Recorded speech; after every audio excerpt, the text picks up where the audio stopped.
So, good afternoon. Shall we start? Clear?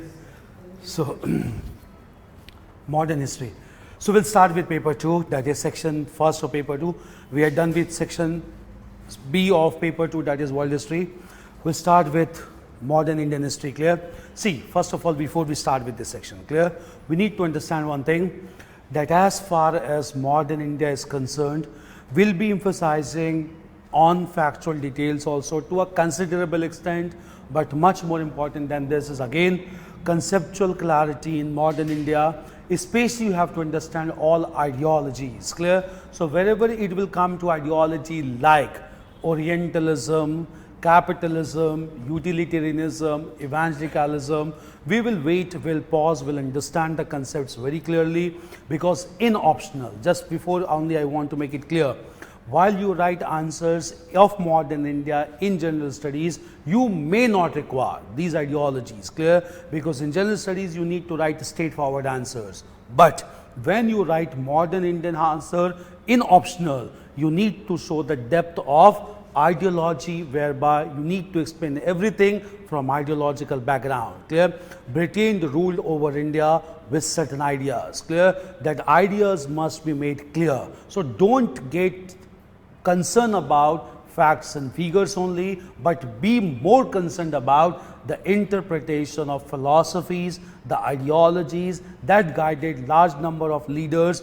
Anarchism, syndicalism, these are very prominent ideologies which came into force in the course of Indian national movement. We'll discuss about all those ideologies. So wherever we'll come to ideologies, try to understand those ideologies very clearly, because until this you mention those ideologies in clear-cut terms, answer will not be given weightage. Clear? So in modern Indian history, knowing things is not just important, much more important is to give right perspective and interpretation marked with conceptual background. Clear? Because in modern India, content is known to everyone. Clear? It's not a big task. Clear? The most important thing is how you use that content with right ideological background when you present your answers. Clear? So be very clear in approach of modern India. It's not only about content, it's much more about your presentation and perspective. So wherever it comes, we'll pause. Clear? Because again I'll let you know, whole modern India is broadly divided into two phases. One is known as company's role, that started from here only 1600 till 1757, and thereafter there's another phase of modern India known as Crown's role, when Britain came under the rule of the British Crown. Clear? In the first phase that we'll start right now, the whole modern history under company's role is to be understood in optional at least from the perspective of three ideologies. These ideologies are Orientalism, followed by evangelicalism, and then ultimately by utilitarianism. Clear? So in modern history, approach of general studies in optional is quite distinct. Even though the fodder, the content remains almost similar, but the way of understanding modern history for optional is quite distinct from the way of understanding the history of modern history for general studies. So content cannot be changed anyway, but perspective, interpretation do matter. So try to understand the approach, which is much more important than modern Indian history. Is this clear first of all? So whenever you write answers, whenever you make it clear, it should be depth, or it should be marked with depth of ideological background and understanding. Clear? So this is different from modern Indian history of general studies. Content obviously will remain same. This is clear first of all. Some of those ideologies of modern history have been discussed in world history also, like fascism. We discussed about the concept of Nazism, totalitarian state. These will be repeated in modern Indian history also, along with some new set of new ideologies. Clear? We'll come those ideologies, discuss the concept, who gave those ideologies. These are also very important to be understood, to understand it in holistic perspective. Clear? So don't get bogged only by facts and figures, but try to understand the perspective and interpretation with clear-cut ideological understanding. Is it clear? And modern India, again I'll let you know, is based on interpretation perspective. If you have any question in mind, just ask those questions, because with those questions not only your doubt but doubts of other people also be cleared. Clear? So it's all about more of participatory in character. So feel free to ask questions. Content you may be knowing, but the most important thing is to understand it right perspective. So some perspective, if it comes into mind, just feel free to ask. Clear? Discussions will help you a lot in modern Indian history. Is it clear? Clear. Now with this approach, we'll start with the first topic. The first topic says, yeah, please. Normally don't quote that. Normally I would ask you, clear? In general studies, if you get questions, do write questions in a general format, clear? For instance, like we had discussed about the financial and fiscal administration of the Marathas. Suppose you are writing this question in optional, you will have to mention about the theory of Dr. Tarachand. But when you write the general studies answer, you need not mention about Dr. Tarachand. You are not required to write. You don't need to write. Historiography is not emphasized. There is a basically general understanding of historical phenomena that you already have. But in optional, you have to show that from where you are writing all these things. Sources do matter. Clear? Yeah. In optional, you need to show the depth from where you are writing this. Because if you are writing something without any sources, that means you are not taking the support of the base, of the sources. In general studies, that is not required only. You just have to mention the things in straightforward manner. Clear? That is one thing to be understood. For instance, Plato Laplace, it's equally important for GS, equally important for optional. Clear? Every year you get question on Plato Laplace. Clear? In general studies, when you write, you simply write what happened in Plato Laplace and what was the implication. But here you write the interpretation of scholars. Naveen Chandra Singh, who accepted Plato Laplace as Knight of Eternal Bloom for India. Clear? Then we have the statement of K.M. Panikkar. He said that it was not a military battle, it was a commercial deal in which the rich Nawabs of people of Bengal sold the Nawab to the British. All these interpretation needs to be focused more on optional, it's not general study. That is why modern India takes time. Clear? And moreover, you will have to write all interpretations. Clear? That is the difference in approach with respect to modern Indian history for general studies, modern Indian history for optional. Is it fine? Clear? In fact, right from the very beginning, you must be accustomed by this time, we had always relied on historiography, because without historiography, we have not written anything. Right from ancient India, medieval India. World history, again, seems to be very straightforward. But in modern India also, we will be relying more on historiography, interpretation, and even perspectives. It's clear. That is very much important to be understood. So, difference in approach will be there with respect to optional and general studies. It's clear. Content will remain same, order will remain same, but perspectives will matter.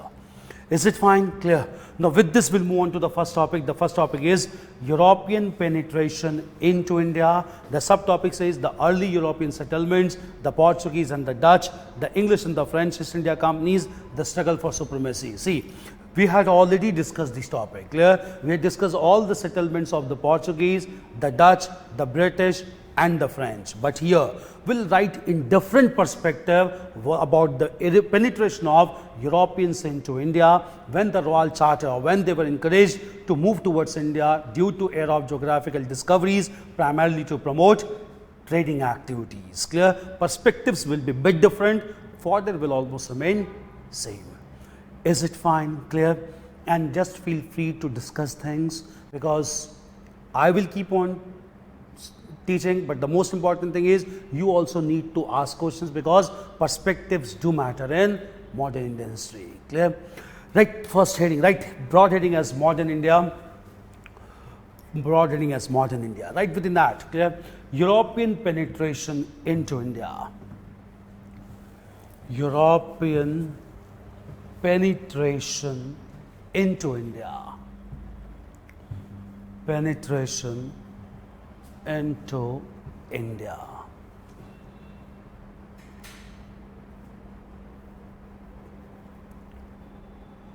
Penetration into India. Write a brief introduction first. Clear? Right. The cultural movement or Renaissance. The cultural movement or Renaissance in Europe. Renaissance in Europe. In Europe. Promoted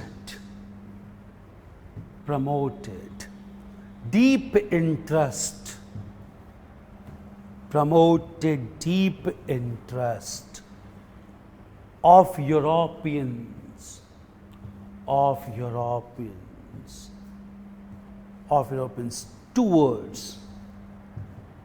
towards the Eastern world, right? E capital, towards the Eastern world. Clear? Right. The ancient Greek and Latin text, the ancient Greek and Latin text, mentioned about the Eastern world,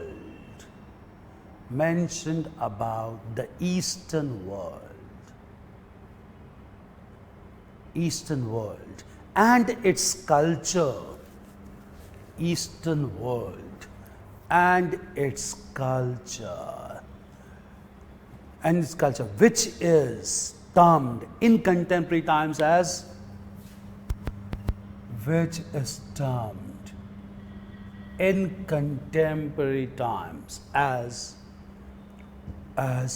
the Oriental world and culture. Oriental world and culture. Oriental world, Eastern world and culture. Do understand concepts, perspective will be different. Clear? World and culture. Right. The word Orientalism,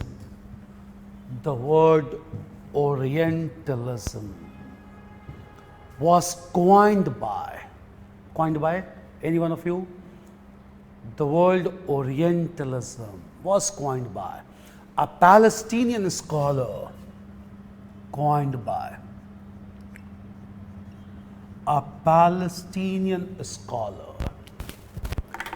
Edward W. Said. A Palestinian scholar, Edward W. Said, in 1979. It's of recent origin. In 1979. Clear? Right. This West Asian scholar,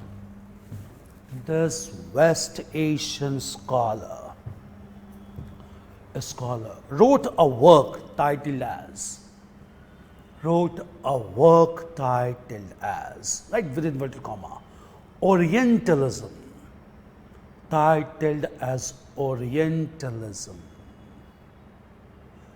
to highlight the culture and civilization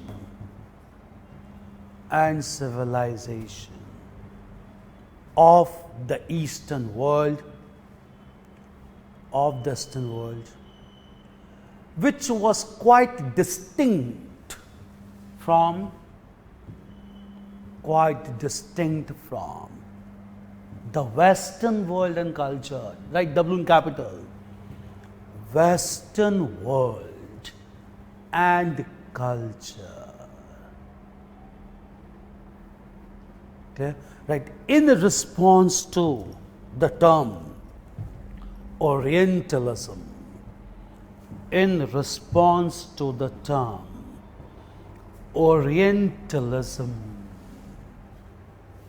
the Western culture came to be termed as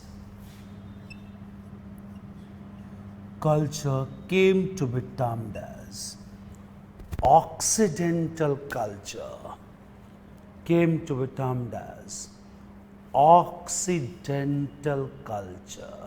Orientalism, Occidental culture. Right, only it must be noted that till the middle of the 20th century, till Second World War, till the middle of the 20th century,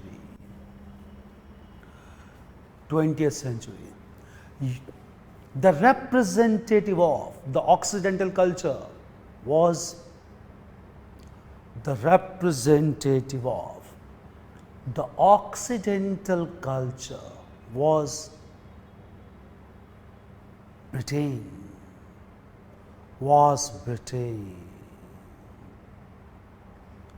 Britain, marked by its culture known as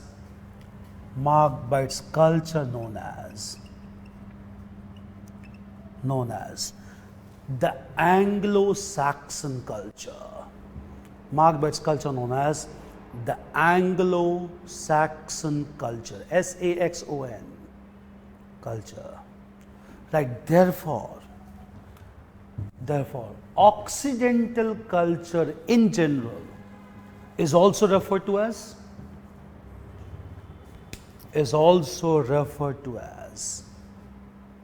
the British culture or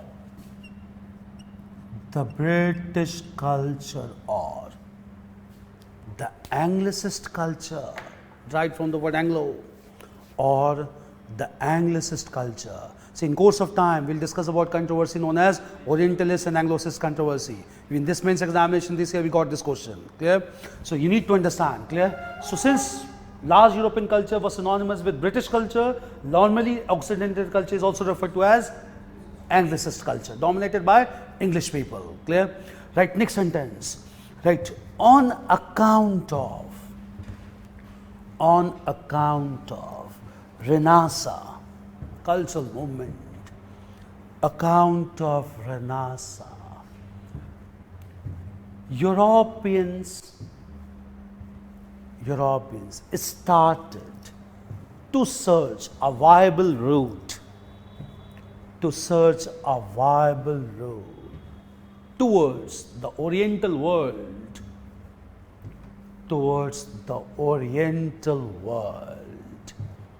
in which the leading role was played by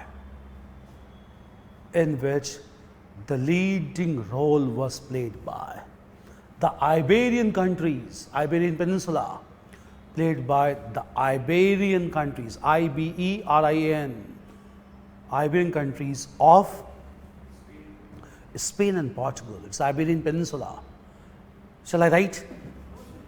I-B-E-R-I-A-N, Iberian countries like Spain and Portugal. It's important they followed a simple style of architecture also known as Iberian style of architecture, clear? And when Portuguese came to India, they constructed large number of Iberian structure model churches. Most of the church in Goa, they are under Iberian style of architecture. The style of architecture is known as Iberian style. British style of architecture is known as Victorian style, clear? We'll come to those style of architecture as well, yeah. Huh? Occidental, I'll let you know again, just understand, clear? So, see, first of all, I'll let you know, culturally, the two parts of the world, normally the Eastern world and the Western world. What do we mean by Eastern world? I'll let you know, clear? Eastern world basically means all the parts of the world that is located from African country till the forest. I'll let you know, just understand the concept clear. The whole world, arbitrarily or man-made, is divided across an arbitrary or imaginary line which is known as the international date line. And all of us we know international date line basically demarcates first of all North America up to Alaska till the region of Far East, the first country being Japan on the Pacific side, clear? If we start from the international date line towards its eastern side, North America, Central America, South America, then we have Europe. Till that point of time, it is known as the Western world because it's located towards the western side. If you look from the other side, after this region, when continent of Africa starts, Africa, the whole Asian continent, till forest, till international date line, it is known as the Eastern world. What is the point of difference? The point of difference is the cultural evolution in the Eastern world has largely been based on religious principles since ancient times, and cultural development in the Western world has largely been based on rational thinking and scientific temperament. That was the concept promoted by Europeans. That is why in order to demarcate the cultural evolution based on religion in the Western world and cultural evolution based on scientific thinking the Western world, cultural scholars like Edward Said had divided the whole world into Oriental or the Eastern world dominated by religious phenomena, Western or the Occidental world dominated by rational and scientific thinking. At least Edward Said was of opinion with Renaissance, medieval system began to be challenged in Europe and modernization began. The same set of modernization began in the Oriental world much later after few centuries, that is from 18th century, and also still under the stimulus of the Europeans only. That is why, meaning thereby, to understand the cultural evolution of the whole world, it must be broadly divided into the Eastern world, the Western world. The Eastern world, after Europe, that is starting from Africa till the Far East, till Japan, is known as the Oriental world, and the Western world is basically North America, Central America, South America, and Europe at that point of time. Clear? This is known as the Occidental world. Since Occidental world witnessed Renaissance and large number of people began to learn from ancient Greek and Latin texts that huge resources are there in the Eastern world or the Oriental world, they started to search for route, and the geographical discoveries in which lead was taken by Iberian countries of Spain and Portugal. Difference is clear between Orientalism and Occidentalism. Occidentalism is largely identified with British culture, at least till Second World War, because only after Second World War British hegemony came to an end and United States came into picture. But at the same time, therefore, the Occidental culture is also sometimes termed as Anglicist culture or English culture. Is the difference clear between Occidental world and the Oriental world? And this difference is not a historical phenomena. This difference took place in 1979 when Edward Said, a Palestinian scholar, coined the term Orientalism. When he coined the term Orientalism and wrote a work also known as, the title is Orientalism, the Eastern culture began to be read separately, the Western culture began to be demarcated as a separate topic. This is clear, the concept is clear between Occidentalism and Orientalism. Yeah, obviously not Indian culture, African culture, culture of China, culture of Japan, culture of Southeast Asia. Even now, see, that is why modern history is very relevant. Even now, most of the countries of the Eastern world, their cultural phenomena is based on religious doctrine.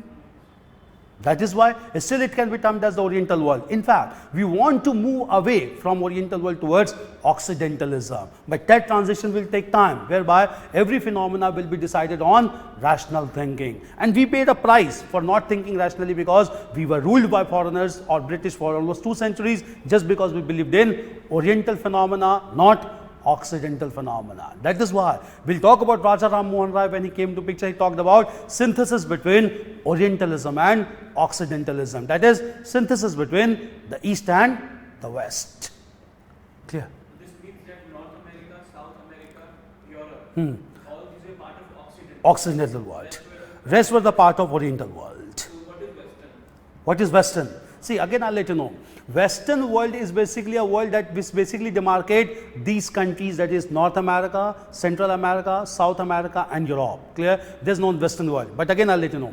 Western world is a phenomena that largely caters to Europe. Why it caters to Europe? Because when the phase that we are talking about, in this phase, there was no concept of America. We need to understand. There was no concept of America. America was discovered by Columbus much later in 1492. Before that only, the Europeans began to come to the Eastern world. Since Western culture indicated only European culture. And in that European culture also the most dominant was the British culture, because they started the phenomena of geographical discoveries. Later on, the same cultural development that took place in the European continent was largely accepted in American continent. Therefore, to differentiate with the Eastern world, this whole region came to be termed as the Occidental world or the Western world. Western world originally meant Europe, but with the discovery of America and acceptance of the same culture of European world, the whole American continent also began to be counted in the Western world. As we all know, American War of Independence was largely fought by British people only, and they inherited the British system in North American region. So initially the word West indicated European countries, but in course of time, since European culture was followed by the Americans also, it came to be known as the Western world, or America also came under the domain of the Western world. And to differentiate the whole Western world with Eastern culture, then Edward Said in 1979 made a clear-cut demarcation with the term Orientalism and Occidentalism. So Orientalism means all the countries. In other version, that is why it's based on perspective. In other perspective, it is basically also termed as all those countries which were at once or at the point of time colonies of the Western world. Clear? So if you look into all the countries, China, India, Southeast Asia, all these were colonies. Why they became colonies? Just because of this phenomena only, because when era of geographic discovery started, not only Europe, but America also to some extent, and other countries began to colonize the Eastern world. And when they started to colonize, they succeeded in this scheme, and therefore they continued with the same phenomena rather than modernizing them with a real sense. And that is why all these countries also termed as once colonial satellites of the Western world. So West, when we use the term West in historical sense, it originally indicated Europe and importantly Britain. But in course of time, since the culture followed by Europe and Britain was largely followed by American people also, the whole region came to be known as the Western world.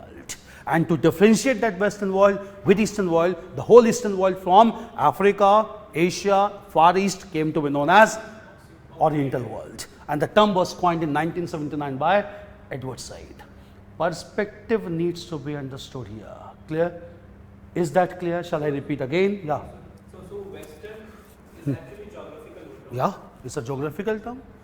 It's a geographical term. Western culture is a Western word, is a geographical term. It doesn't mean any culture and all. Clear? Because Western culture doesn't mean, because in course of time we have also seen Europe also got divided into East and West.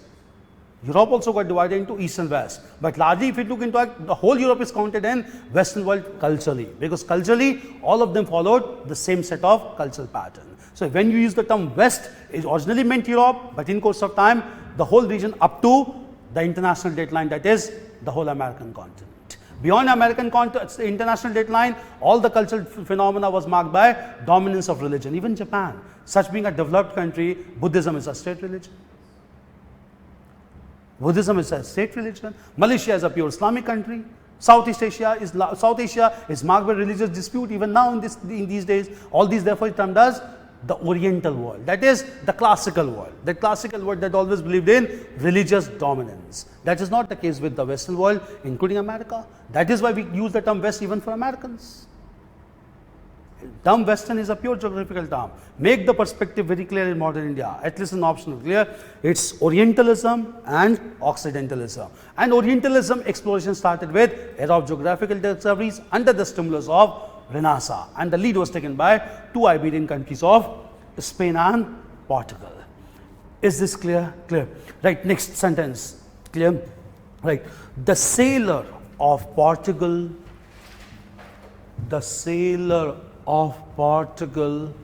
Vasco da Gama. Portugal, Vasco da Gama succeeded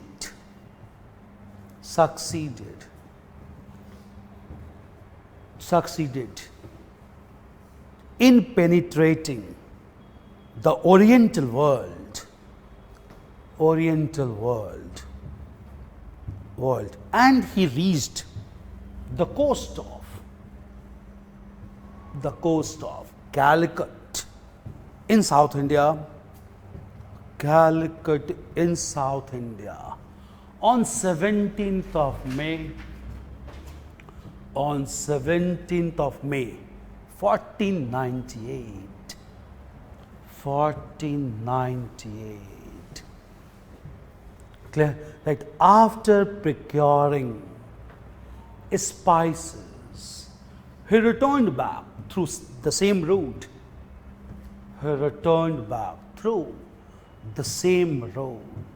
Via the Cape of Good Hope, the southern tip of Africa. Via the Cape of Good Hope. Cape of Good Hope.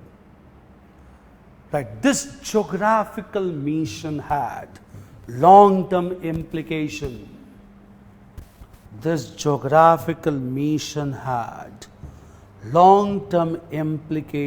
For the Oriental world. As it resulted into regular interaction between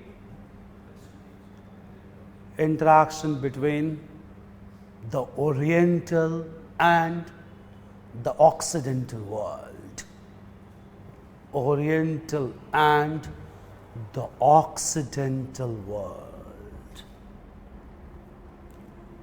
Clear? Right. The Portuguese established their settlements. We have the topic settlements. The Portuguese established their settlements on the western coast at Daman, Diu, Bombay, and more importantly, Goa. Right. In fact, Goa emerged to be the main settlement of the Portuguese from the beginning of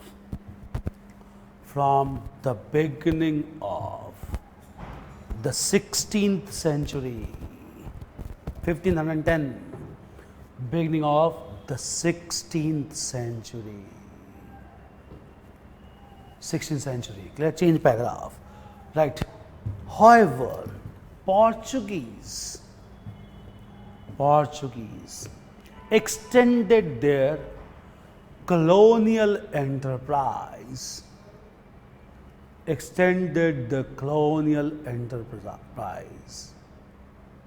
from the eastern coast of Africa, some settlements from eastern coast of Africa. We discussed those settlements, Zanzibar, Mozambique, from the eastern coast of Africa up to the region of the Far East, Nagasaki, up to the region of Far East. Perspectives will change. Far East. Clear? Right. Therefore,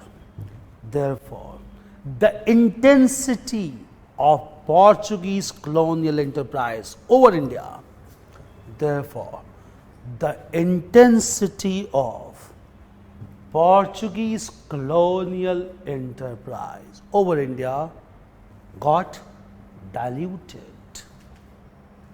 They were not concerned only about India, got diluted. Clear?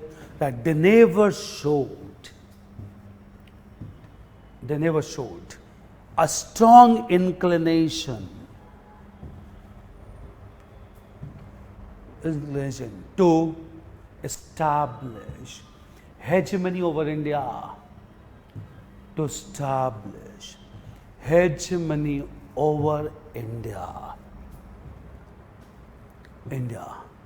Right, such approach got manifested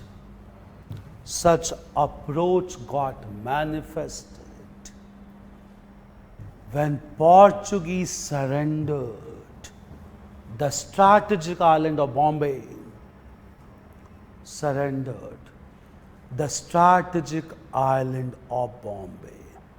as a dowry prize, in favor of the British Prince Charles II, who married Catherine of Braganza,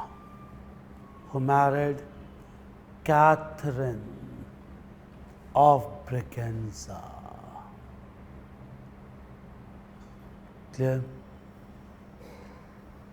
Catherine of Braganza. Shall I write? We had written her name, Catherine of Braganza.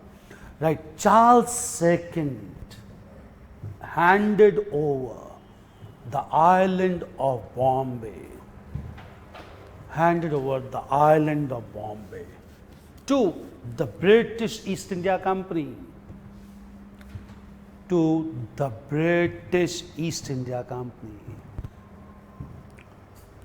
At a token price of £10, 10 sterling, price of £10. Clear? Change paragraph now. Clear? Right. The second European power to reach India. European power to reach India. India comprised of the traders of Holland, comprised of the traders of Holland. Clear? Right. The Dutch traders are given credit of naming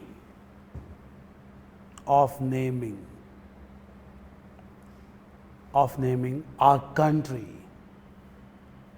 as India. This name has been given by the Dutch as India. Clear? Right. At the same time, they established a commercial corporation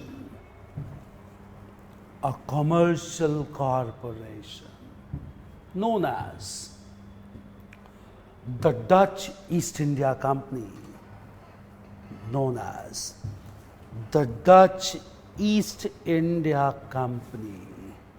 in 1602.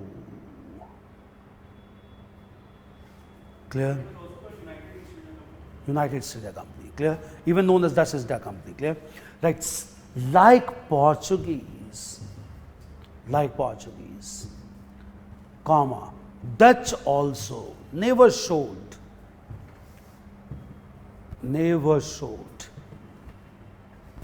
inclination to establish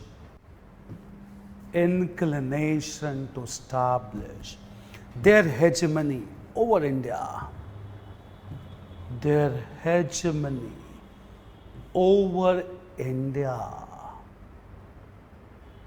Clear? Right. Gradually, next sentence, gradually, they shifted to the islands of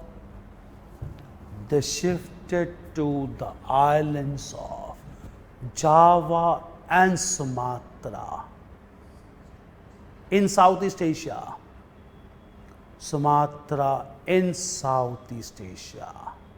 To procure spices.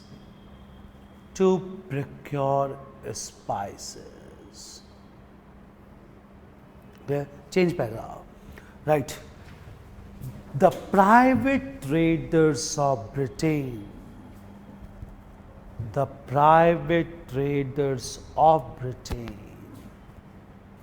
were encouraged by the contemporary British monarch.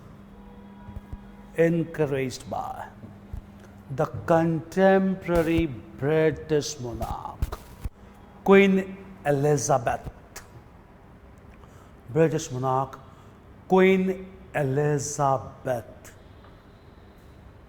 To promote trade with the Oriental world. See, your answer must be different from other candidates in modern India. Clear? All of them will write Eastern world. You need to highlight these concepts. Clear? Because your answer must be innovative in nature in modern India, because content is known to everyone. Clear? So we'll have to stretch a bit in modern India. Clear? Scoring in modern India is challenging. Clear? If you write general answers, marks will also be general.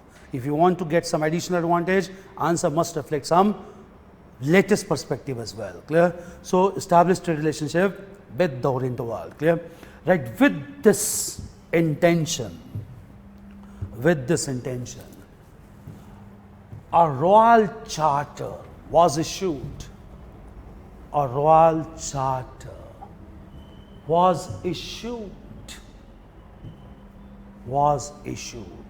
By Queen Elizabeth,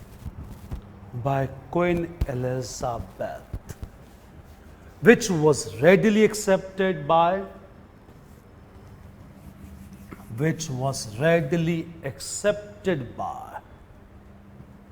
the private traders and merchants.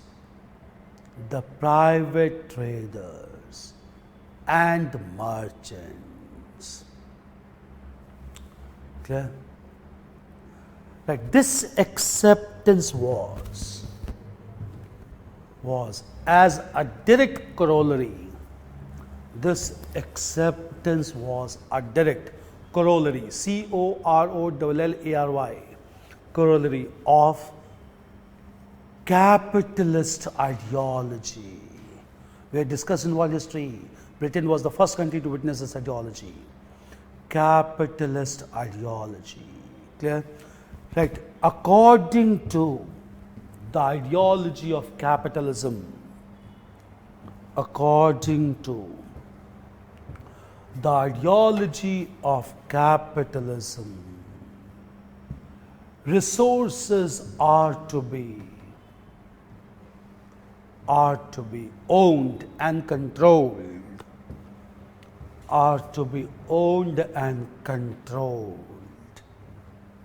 by that section having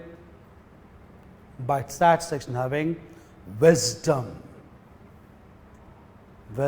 for optimum utilization.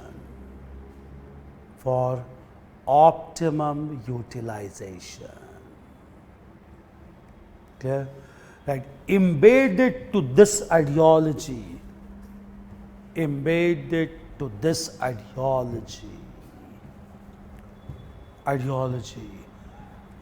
the doctrine of laissez-faire,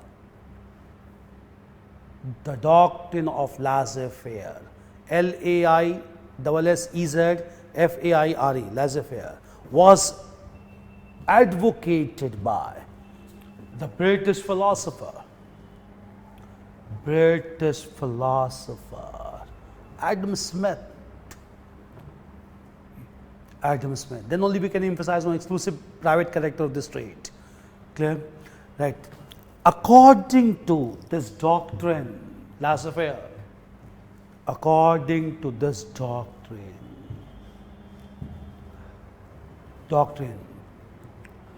private traders were to be given freedom and autonomy from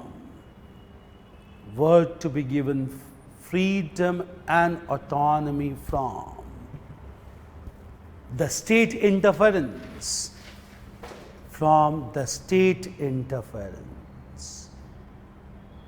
to ensure maximum profitability.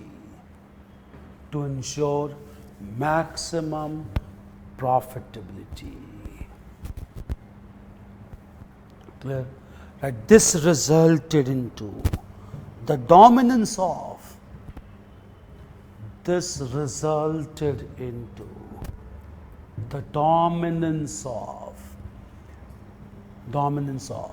the merchant class in Britain.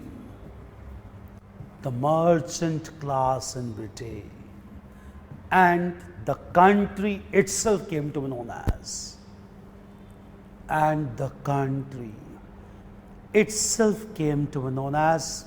Right, with inverted comma, the country of merchants, known as the country of merchants.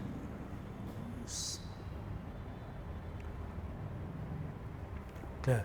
Right, therefore, the trade established between the Eastern world and Britain, remained to be, very important sentence, remained to be exclusively private.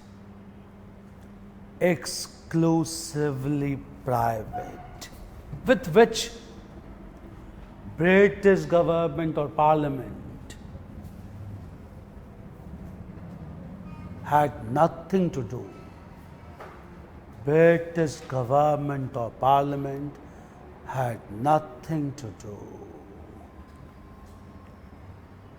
Clear?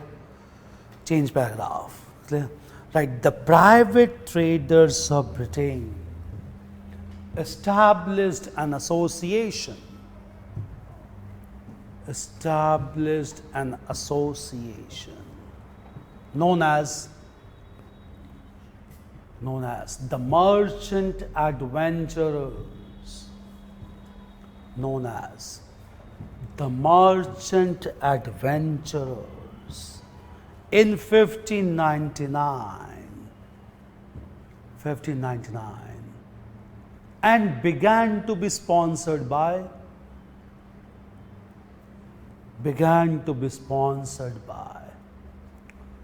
private investors, collectively termed as private investors, collectively termed as the court of directors, right in capital, termed as the court of directors. Okay. Right, the members of the merchant adventurers converted their association. The members of the merchant adventurers converted their association into British East India Company. British East India Company. Change paragraph now. Right, since British East India Company was financed,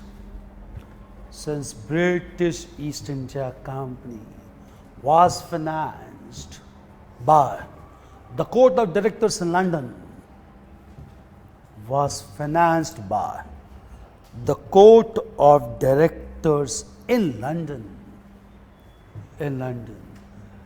they came to India with huge fund.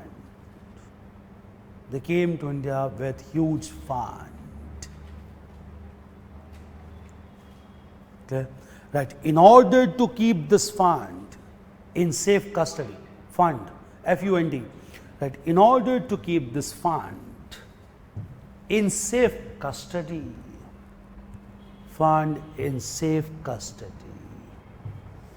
as well as the commodities purchased in India,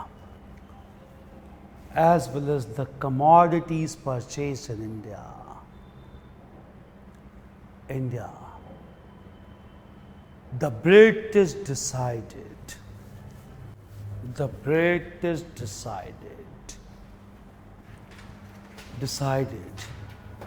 to establish storehouses or warehouses,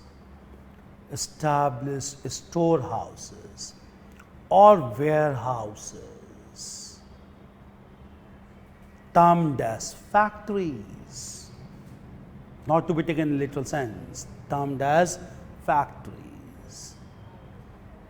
Clear?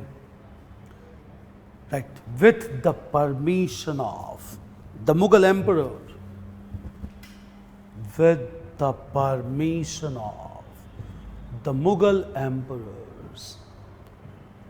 British settlements or factories,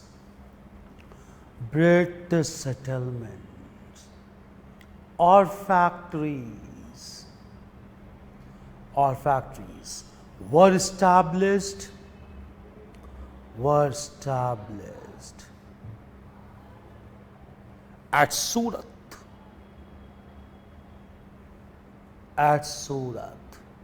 on the western coast,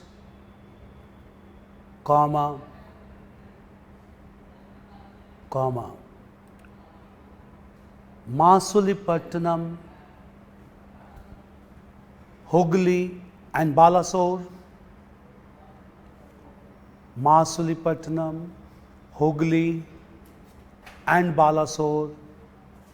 on the eastern coast, along with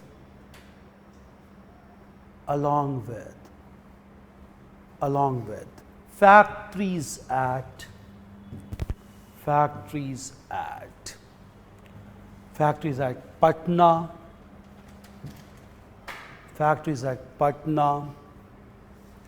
Calcutta and Madras in the inland areas, largely in the inland areas.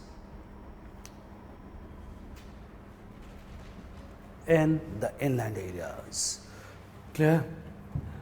Inland areas. Change paragraph. Right. The British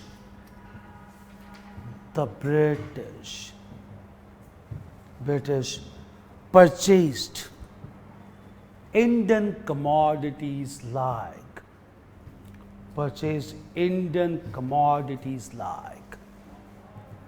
textiles, spices, saltpeter, silk, indigo, and other valuable items,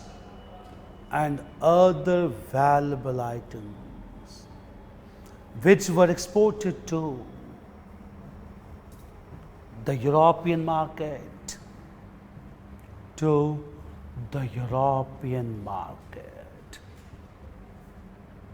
Clear, right? In this way, the trade was equally beneficial.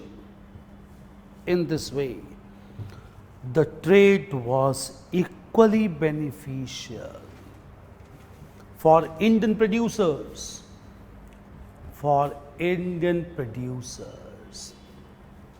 that led to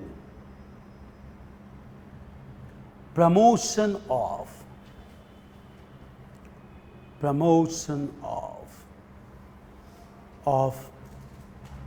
maritime trade and interaction with Europe.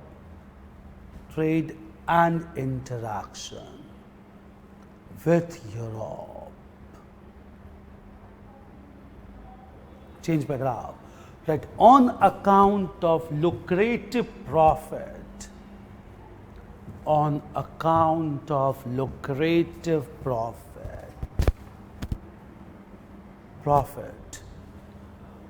through Indian trade,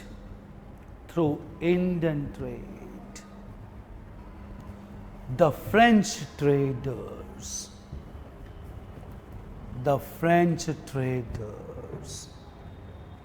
also began to arrive in India.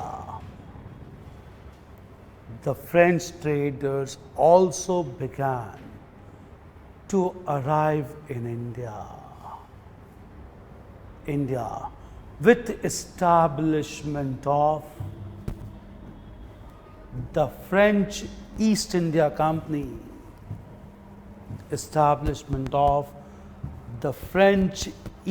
India Company.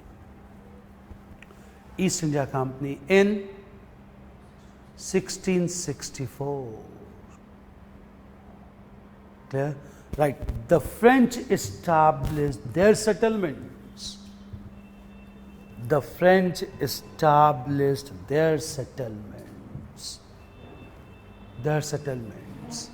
At Chandarnagar in Bengal.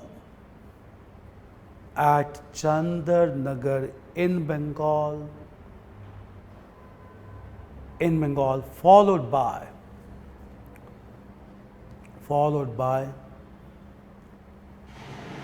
Pondicherry, Yanam and Karaikal.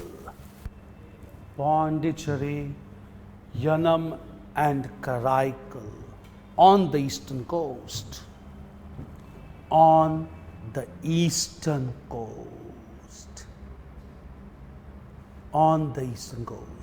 Right. At the same time, they established their factories.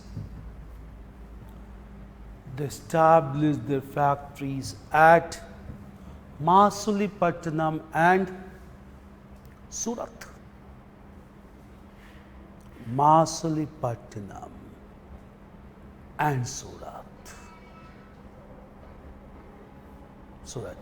Clear? Change paragraph. Right. Britain and France Britain and France emerged to be European rivals,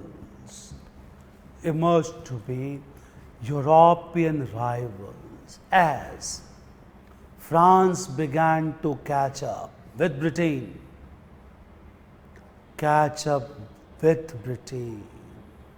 in the race towards modernization,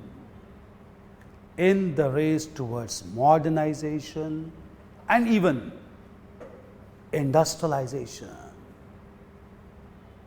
even industrialization. Clear? Right? These two countries indulged in continuous conflict,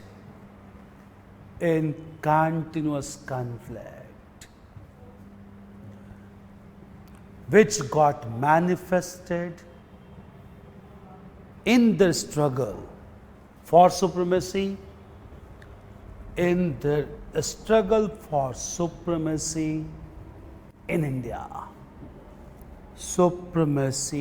in India. Clear? Right. In order to establish European monopoly over Indian trade,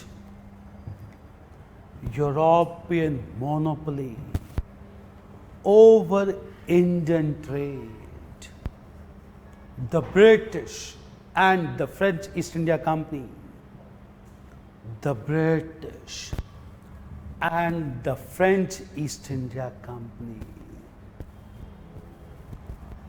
entered into military clash in South India,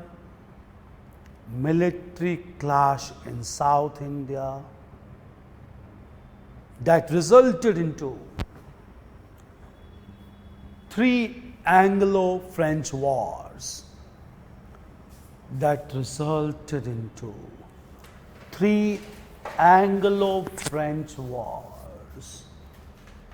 Popularly known as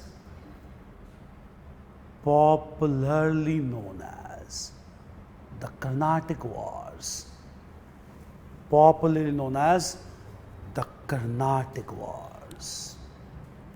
We'll understand. Now, let's understand from here. Clear? So, content we had already discussed. Clear? But at the same time, approach needs to be changed. Clear? Because we are understanding from the European perspective, and make it clear. Till sometimes years back, Indian history or modern India was looked from only Indian perspective. Clear?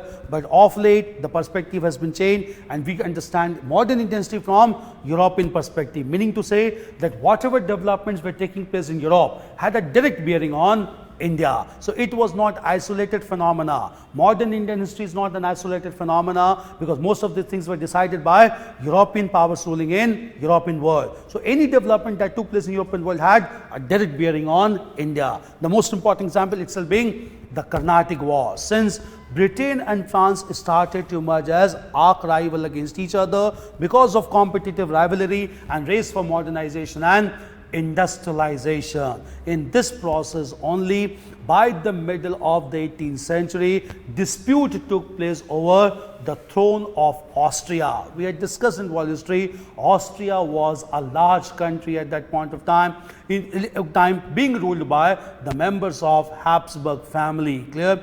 At that time, the ruler of Austria died and no ruler could be appointed immediately. Britain wanted its own nominee to be appointed on Austrian throne, and France wanted its own candidate to be appointed on Austrian throne. Based on this issue only, Britain and France began to fight against each other, and this war is popularly known in world history as Austrian War of Succession. This war started between Britain and France in 1740, and as soon as the two countries began to fight in Europe, the two respective companies of the two countries began to fight in India, and that resulted into the First Anglo-French War, which is also known as the First Carnatic War. So First Carnatic War had nothing to do with Indian scenario. It was a direct repercussion of the European phenomena as two countries began to fight against each other in order to decide the fate of Austrian succession at this time. This war ended also in India, not because of Indian phenomena. It ended because the two countries stopped fighting in Europe, and the two countries ended the Austrian War of Succession in 1748 through a treaty signed in the city of France known as the Treaty of Aix-la-Chapelle. Under the conditions of Aix-la-Chapelle, the two countries stopped the Austrian War of Succession, and within that they added a clause that the two respective companies will also stop fighting in India. So First Carnatic War came to an end, nothing to do with India. India just became a theatre of European phenomena at this time. But when First War came to an end, Second Carnatic War between two companies were fought in India, primarily because of political conditions within India. And these conditions were, we had discussed yesterday, the independent state of Hyderabad was founded and established by Nizam-ul-Mulk Asaf Jah, who also started a dynasty known as Asaf Jahi dynasty. And within the large state of Hyderabad, there was a Suba or a province known as the province of Carnatic. Clear? Carnatic with its capital at Arcot, very important location in southern part of India. The ruler of Carnatic was Dost Ali, who was contemporary of Nizam-ul-Mulk Asaf Jah. In the year 1748, both Nizam-ul-Mulk Asaf Jah died, and at the same time Dost Ali died, and that resulted into political confusion in both Hyderabad and Carnatic. In the large state of Hyderabad, conflict started between the son of Nizam-ul-Mulk, Muzaffar Jung, and his grandson Nasir Jung. Both wanted to become the next Nizam. And in the Suba of Carnatic, conflict started between the son of Dost Ali named as Nawab Anwaruddin and a very reputed military general of Carnatic known as Chanda Sahib. When political controversy took place between Hyderabad and Carnatic, at this time French East India Company was headed by a very prominent diplomat and a military general as governor, and this governor of French East India Company was Dupleix. And Dupleix saw an opportunity to meddle with this affair in order to establish French hegemony in southern part of India. How far he succeeded and how it became a major factor for Second Carnatic War. We'll discuss about the second war that started in 1748 itself. Yeah. So the First War of Carnatic was the only reason was Austrian War of Succession, or there was a reason that you told us in one history, Louisiana in United States, British fought with French province of Louisiana. 7 Years War. 7 Years War became the reason for the Third Carnatic War. We'll come to Third Carnatic War separately. Yeah, in Third Carnatic War, Louisiana was an issue. Because in Third Carnatic War, we had discussed, this war was fought because of 7 Years War that got between Britain and France. That is the background for the Third Carnatic War. We are talking about the First Carnatic War here. Clear? Right, next paragraph. Clear? Yeah, please. Sir, British established first factory in Surat or Masulipatam. If you get this question prelims, normally there is a confusion. Decision to establish the first factory was taken with respect to Surat, but it actually they established the first factory at Masulipatam. The year was 1611, and the second factory at Surat in 1613. Clear? So make it very clear. Decision to establish first factory was with respect to Surat. In actual sense, the first factory was established at Masulipatam, presently Andhra Pradesh. Right, next paragraph. Clear? Right. The Carnatic Wars were fought in India largely as repercussions of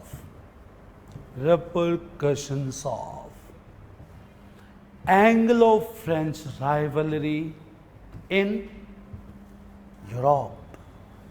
Anglo-French rivalry in Europe. Okay. Like by the middle of the 18th century, 18th century, Britain and France came against each other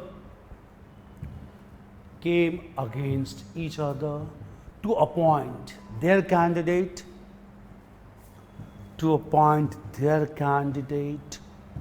on Austrian throne.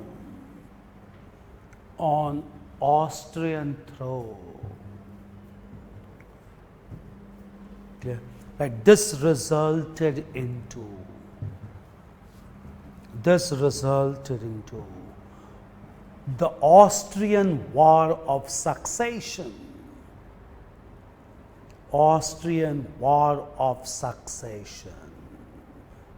Write in bracket date also, that for your understanding. 1740 to 1748. Austrian War of Succession. Clear? Right. With the outbreak of this war,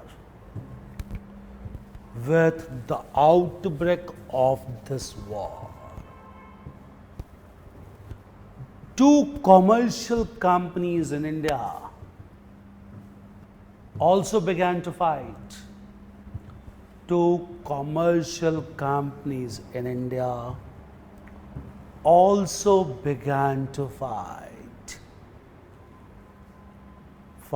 Which resulted into the first Carnatic War.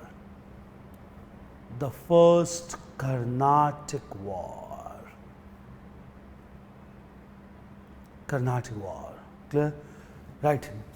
This war proved to be indecisive.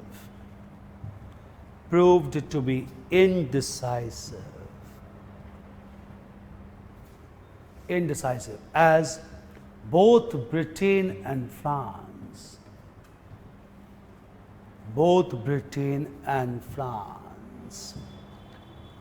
were concerned with Europe rather than with India.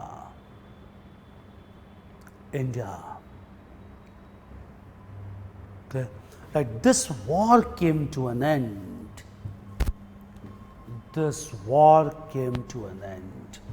Through the Treaty of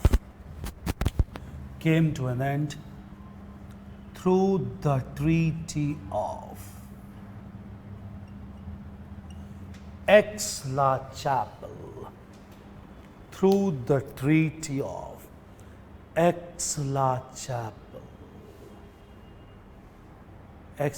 Whereby it was also decided to end the war between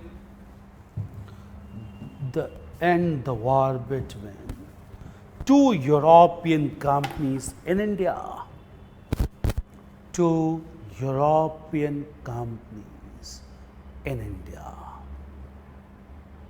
Clear? Please. So, British company was a private company. So why would they be involved in a state war? It was not. Britain never wanted British India Company to fight a war. But White War started because, again, French East India Company, unlike the British India Company, was purely a state-sponsored company. Obviously, when the country began to fight against Britain, the company sponsored by that government needed to respond at this point of time. So here, the war was started by French East India Company. Clear? But since even though British India Company was a private company and French East India Company began to attack, they needed to retaliate. In this retaliation, the first Carnatic War started. Because unlike British India Company, which was a pure private company, French East India Company was a purely state-sponsored company. That was the reason for the first Carnatic War. Change paragraph. Right. Name of a city. Most of the treaties in world history has been signed in France. Clear? Aix-la-Chapelle is one such city. Clear? Right. In contrast to the exotic orientation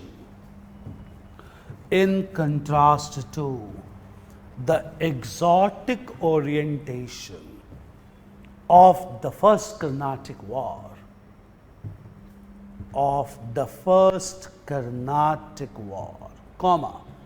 the second Carnatic War had indigenous character. Had indigenous character. Clear? Right, this war started due to political uncertainty. Political uncertainty in Hyderabad and Karnataka. Hyderabad and Karnataka. Okay? Right. In 1748, the ruler of Hyderabad and Karnataka,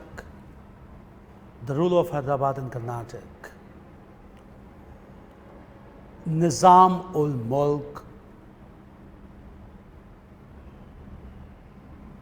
and Dost Ali died respectively.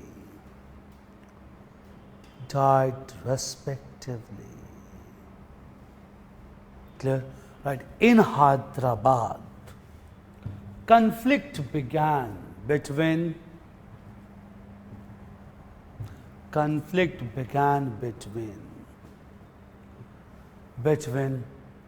Muzaffar Jung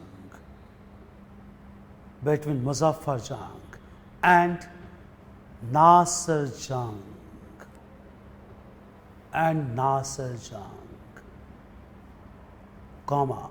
the son and the grandson of Nizam ul Mulk, the son and grandson of Nizam ul Mulk. Clear? Right. In Karnataka, conflict began between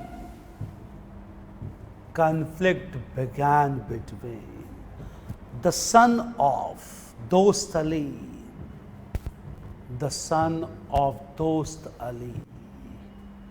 Nawab Anwaruddin, and a leading military general,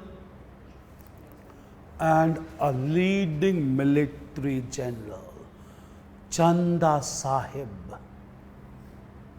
General Chanda Sahib.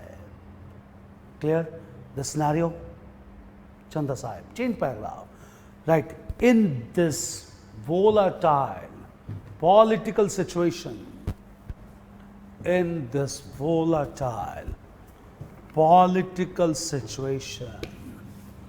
the governor of the French East India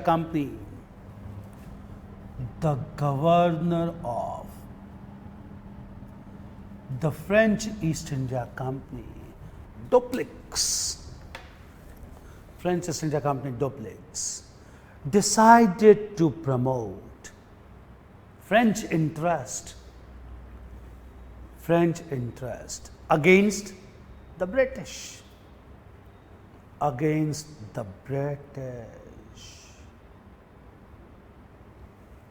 Right. Dupleix decided to support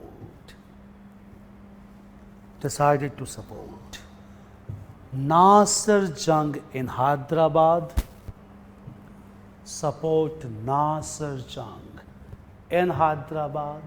and Chanda Sahib in Karnataka.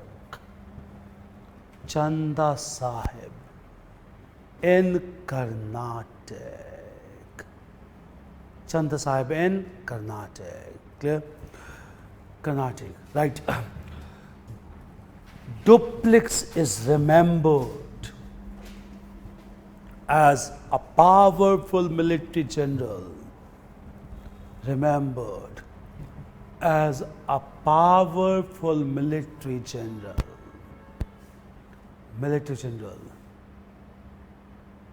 As he defeated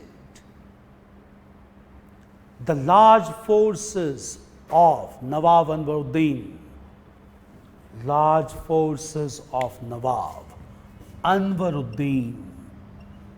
in the Battle of This battle is very prominent in South India.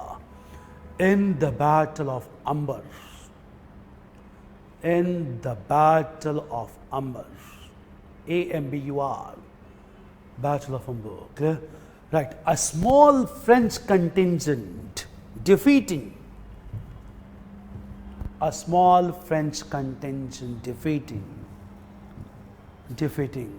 the large native force.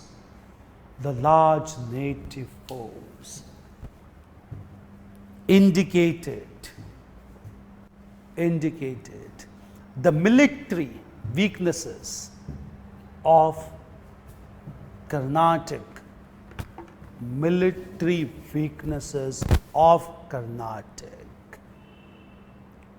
Clear?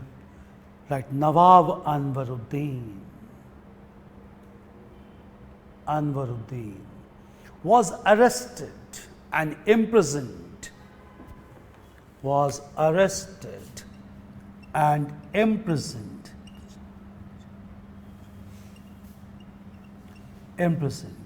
In the fort of Trichinopoly.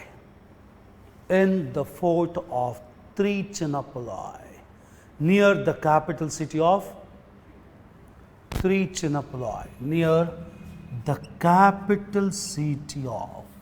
Arcot.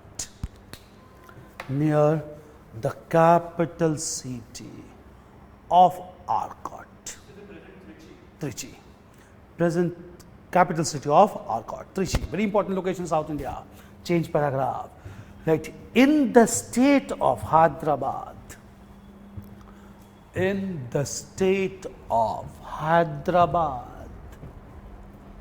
Duplex was able to place Nasir Jung on the throne.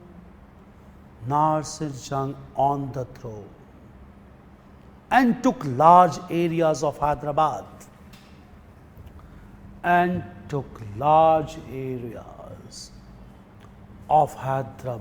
As reward.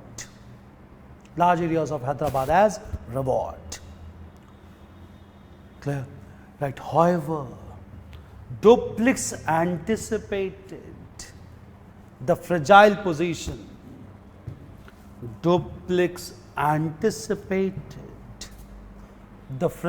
Insecure position of Nasir Jung, because he was the grandson, not the son. Fragile position of Nasir Jung. And in order to look after his security,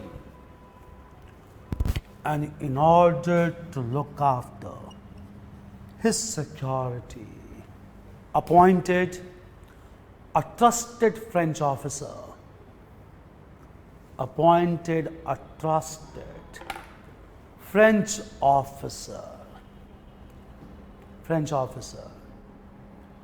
Bussy in Hyderabad court.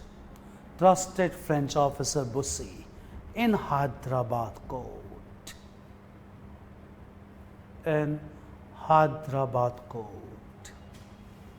Clear?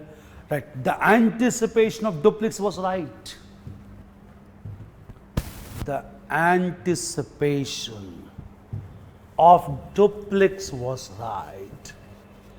As Nasir Jung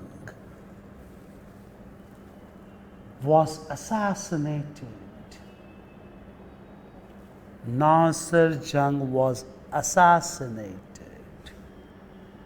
And Bussy immediately raised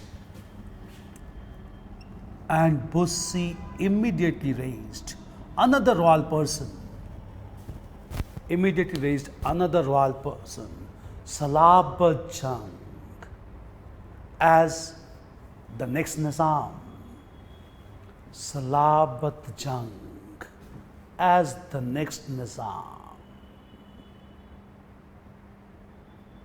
Clear? Right. In support of such service, in support of this service,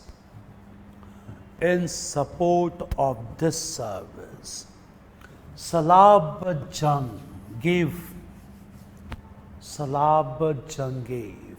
4 important regions of Hyderabad.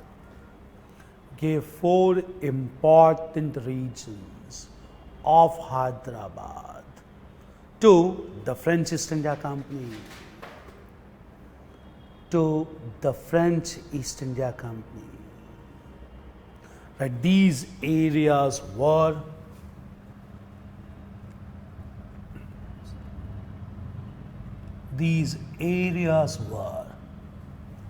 Mustafanagar,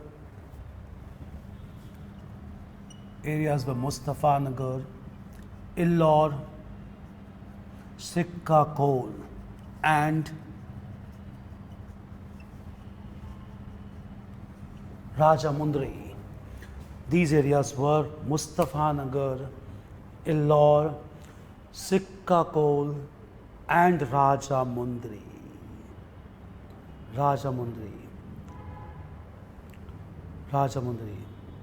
Which are collectively termed as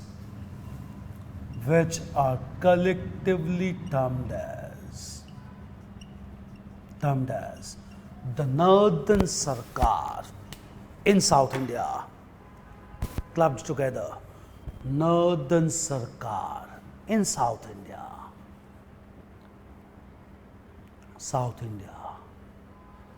Right, these political developments were highly beneficial to the French.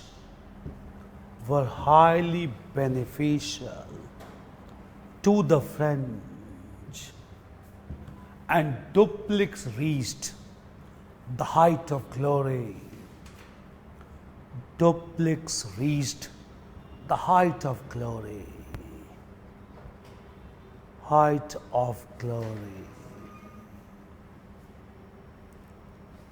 Clear? Glory. Change paragraph. Right. However, British East India Company became intensely jealous. The British East India Company became intensely jealous and monitored the developments closely.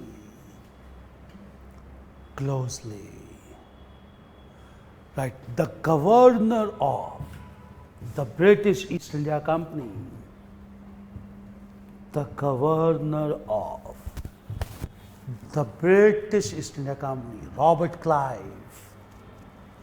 Robert Clive, decided to check French expansion.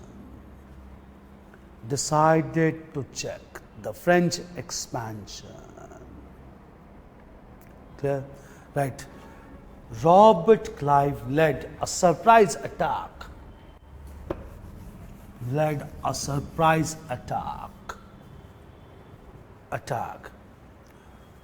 on the capital city of Arcot.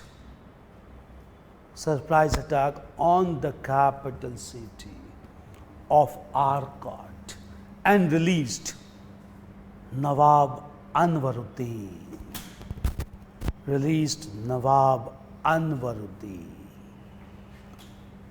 Clear? Right. This brought both commercial companies face to face against each other. This brought both European companies face to face against each other.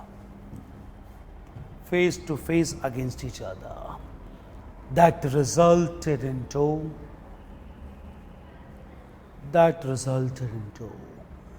the Second Carnatic War.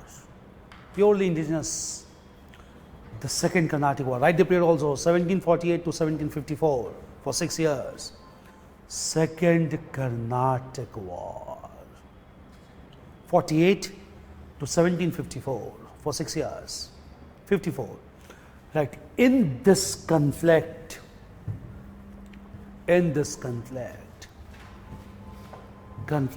British deputed large military force or sepoys recruited from India, large military force or sepoys against the French forces.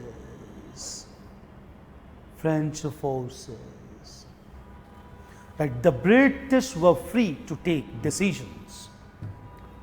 The British were free to take decisions as their company was a pure private company. They didn't need to take any decision or any permission. Pure private company. Clear? Right. On the other hand, the French East India Company needed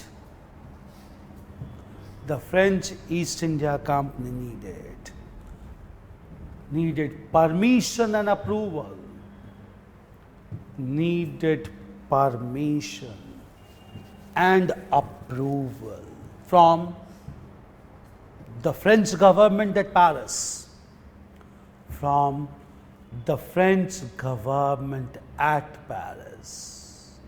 As it was a purely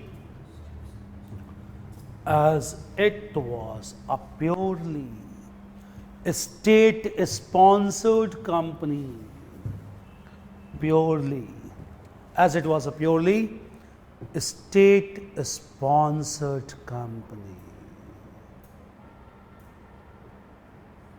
Clear? Right. The French government at Paris.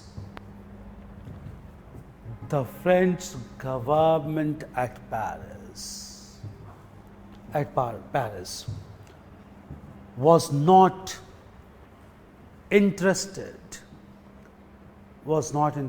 to fight prolonged wars in India, and refused to support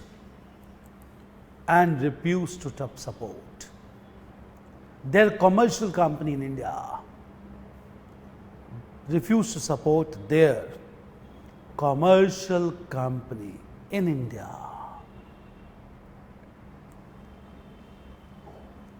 Right, due to lack of support.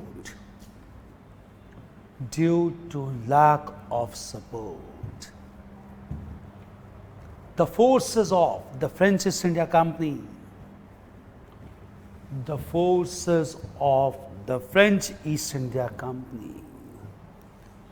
were defeated.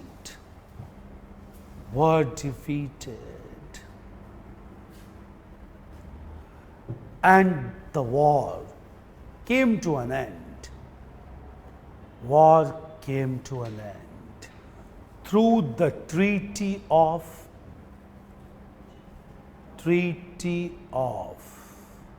Pondicherry in 1754. Right. As per this treaty, British demanded the recall of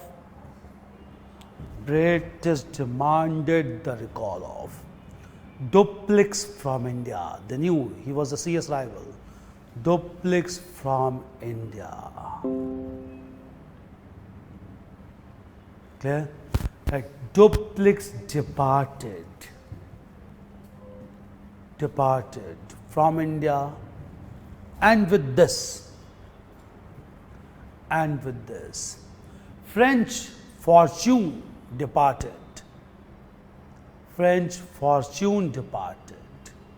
from India. Clear? So it was purely due to internal developments within India. Clear? Change paragraph. Right. The Third Carnatic War. Who assassinated? Internal conspiracy. It's clear. There was not a defined person. Group of people, they were supporter of Muzaffar Jang. They conspired and seriously or surprisingly attacked Nasir Jang, in which he died. Clear. There was all supporters of Muzaffar Jang. Clear. Not personally by Muzaffar Jang. Clear. Right. The third Carnatic War was also an echo or reverberation.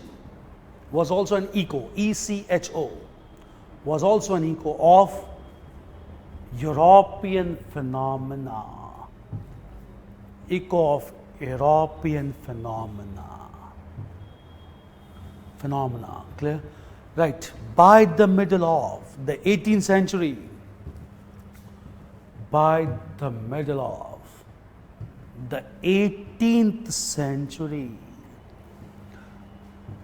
conflict of interest began between Britain and France. Conflict of interest began between Britain and France in North America.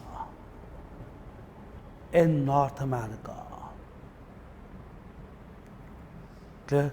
Right. On the request of the 13 British colonies, on the request of the 13 British colonies in America,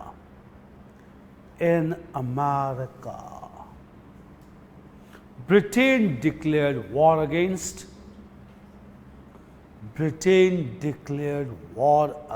France. Which continued for 7 years.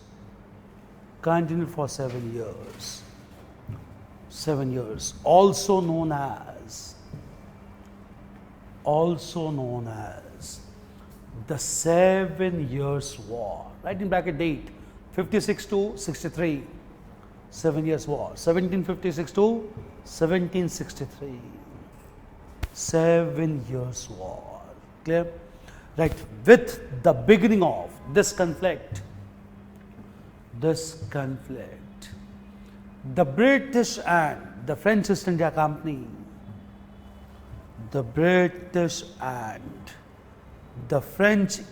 India Company, began to fight in India. That resulted into the Third Carnatic War. Now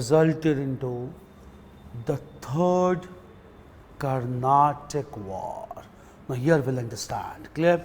What was the decisive factor in this war? Clear? One factor was clearly that Dupleix had departed from India. There was no other personality to guide France, especially against the aggression of the British East India Company, which was much better placed. But another factor we need to understand, which is much more important. Clear? Robert Clive, after defeating the French in the Second Carnatic War, never focused on southern part of India.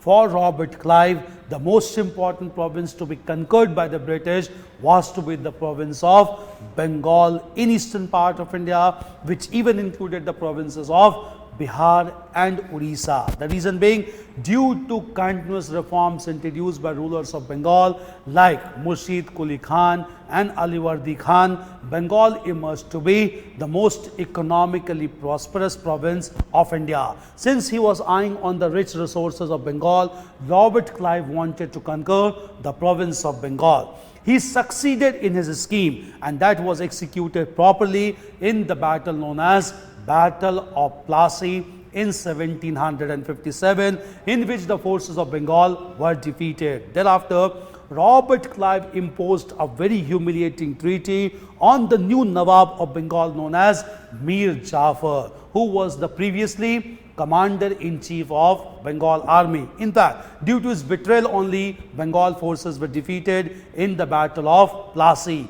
And from Mir Jafar, Robert Clive took several rewards. One most important controversial was that Mir Jafar made it clear, as and when British officers will demand cash prizes from Bengal Nawab. These will have to be given in the form of gifts, meaning thereby cannot be taken back from the people or from the British by Bengal Nawab. Moreover, they got tax-free rights to trade in the province of Bengal, Bihar and Odisha, for which Nawab began to issue a certificate known as Dastak. So huge amount of resources came under Robert Clive, and at the same time large number of military force or sepoys of Bengal came under the service of Robert Clive. Therefore, when this war, that is Third Carnatic War, began, after Battle of Plassey in 1757, Robert Clive with both men and material reached from Bengal to southern part of India, and just because of this single factor, he was able to defeat French forces just after some time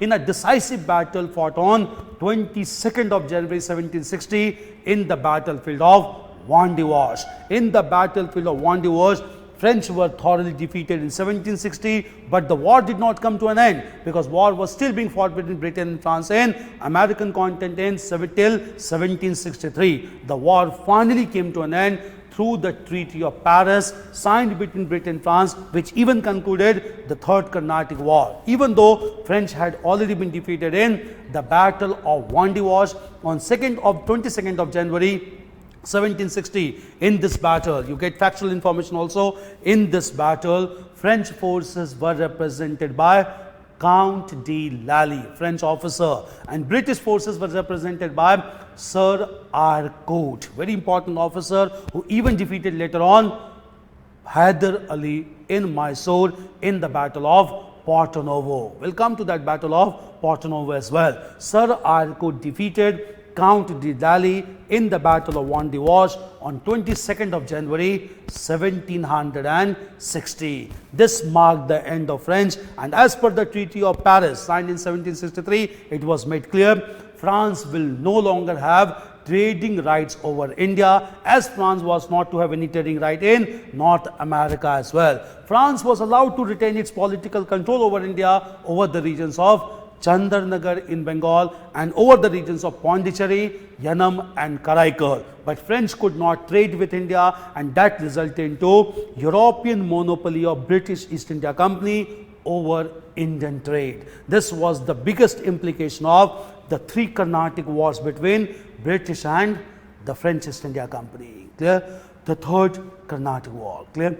Right. Next paragraph here. Right. In the course of the Third Carnatic War, in the course of the Third Carnatic War, Robert Clive defeated the Nawab of Bengal, in the Battle of Plassey. This is one significance of Battle of Plassey. Battle of Plassey. Clear? Right. Consequently, the rich resources of Bengal in men and material, the rich resources of Bengal in men and material came under Robert Clive. And he used these resources against the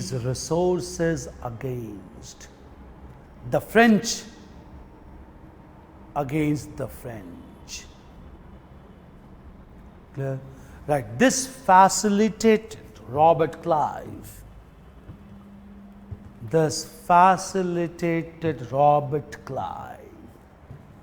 to defeat the French forces,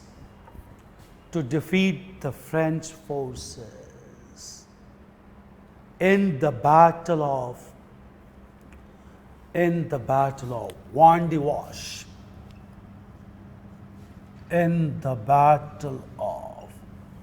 Wandiwash. On 22nd of January. Wandiwash is near Pondicherry. On 22nd of January 1760. Clear? Right. In this decisive clash, In this decisive clash, British military officer, British military officer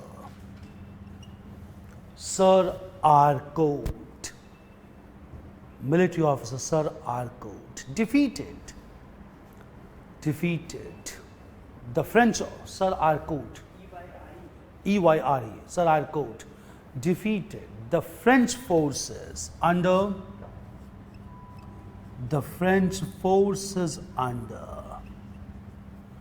Count de Lally.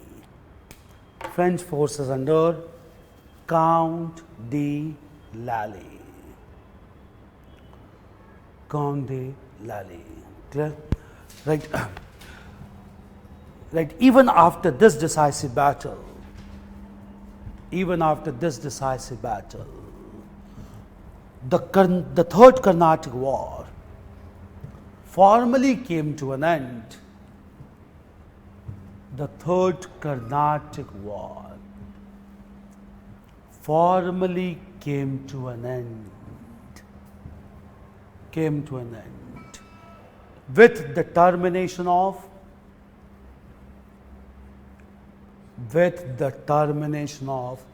the 7 Years' War.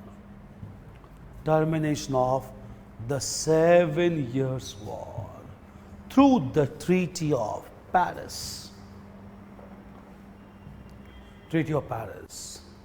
In 1763. Right. According to this treaty, French East India Company lost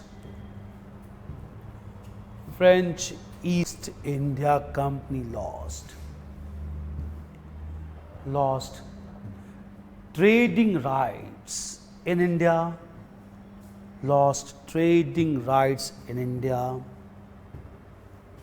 even though it was allowed to retain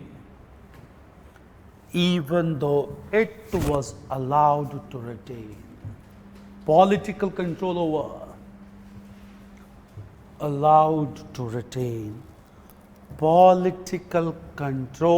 over Chandarnagar in Bengal,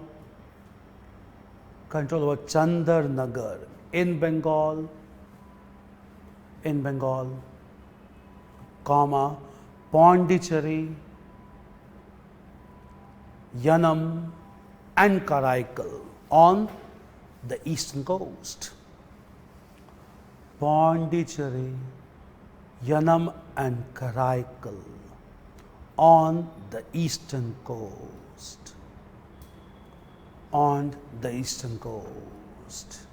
Clear? Change paragraph. Right. In modern historiography,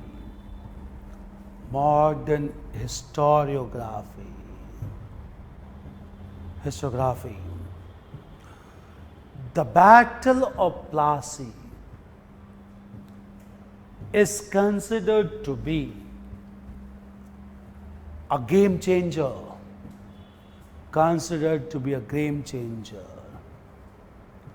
For the British against the French.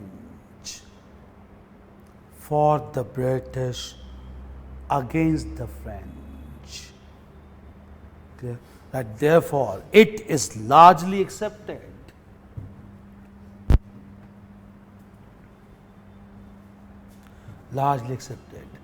that the key, K-E-Y, largely accepted, that the key to unlock India,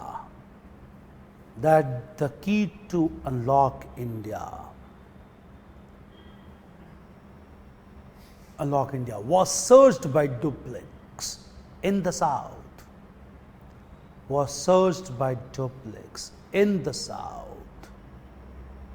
but found by Clive in Bengal. You get these statements. Short notes are very important in modern India. But found by Clive in Bengal.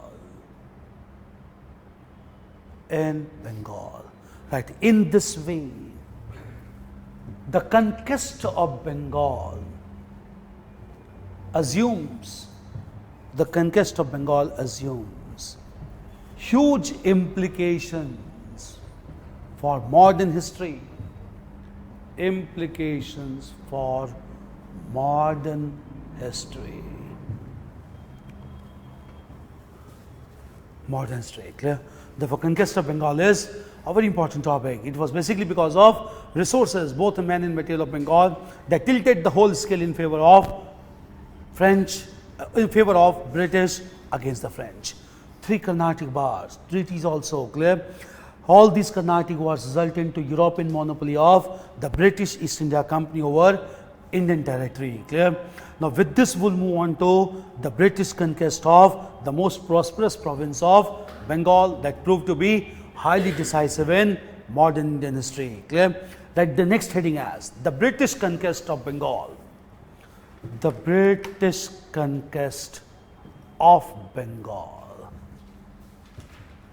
The British conquest of Bengal.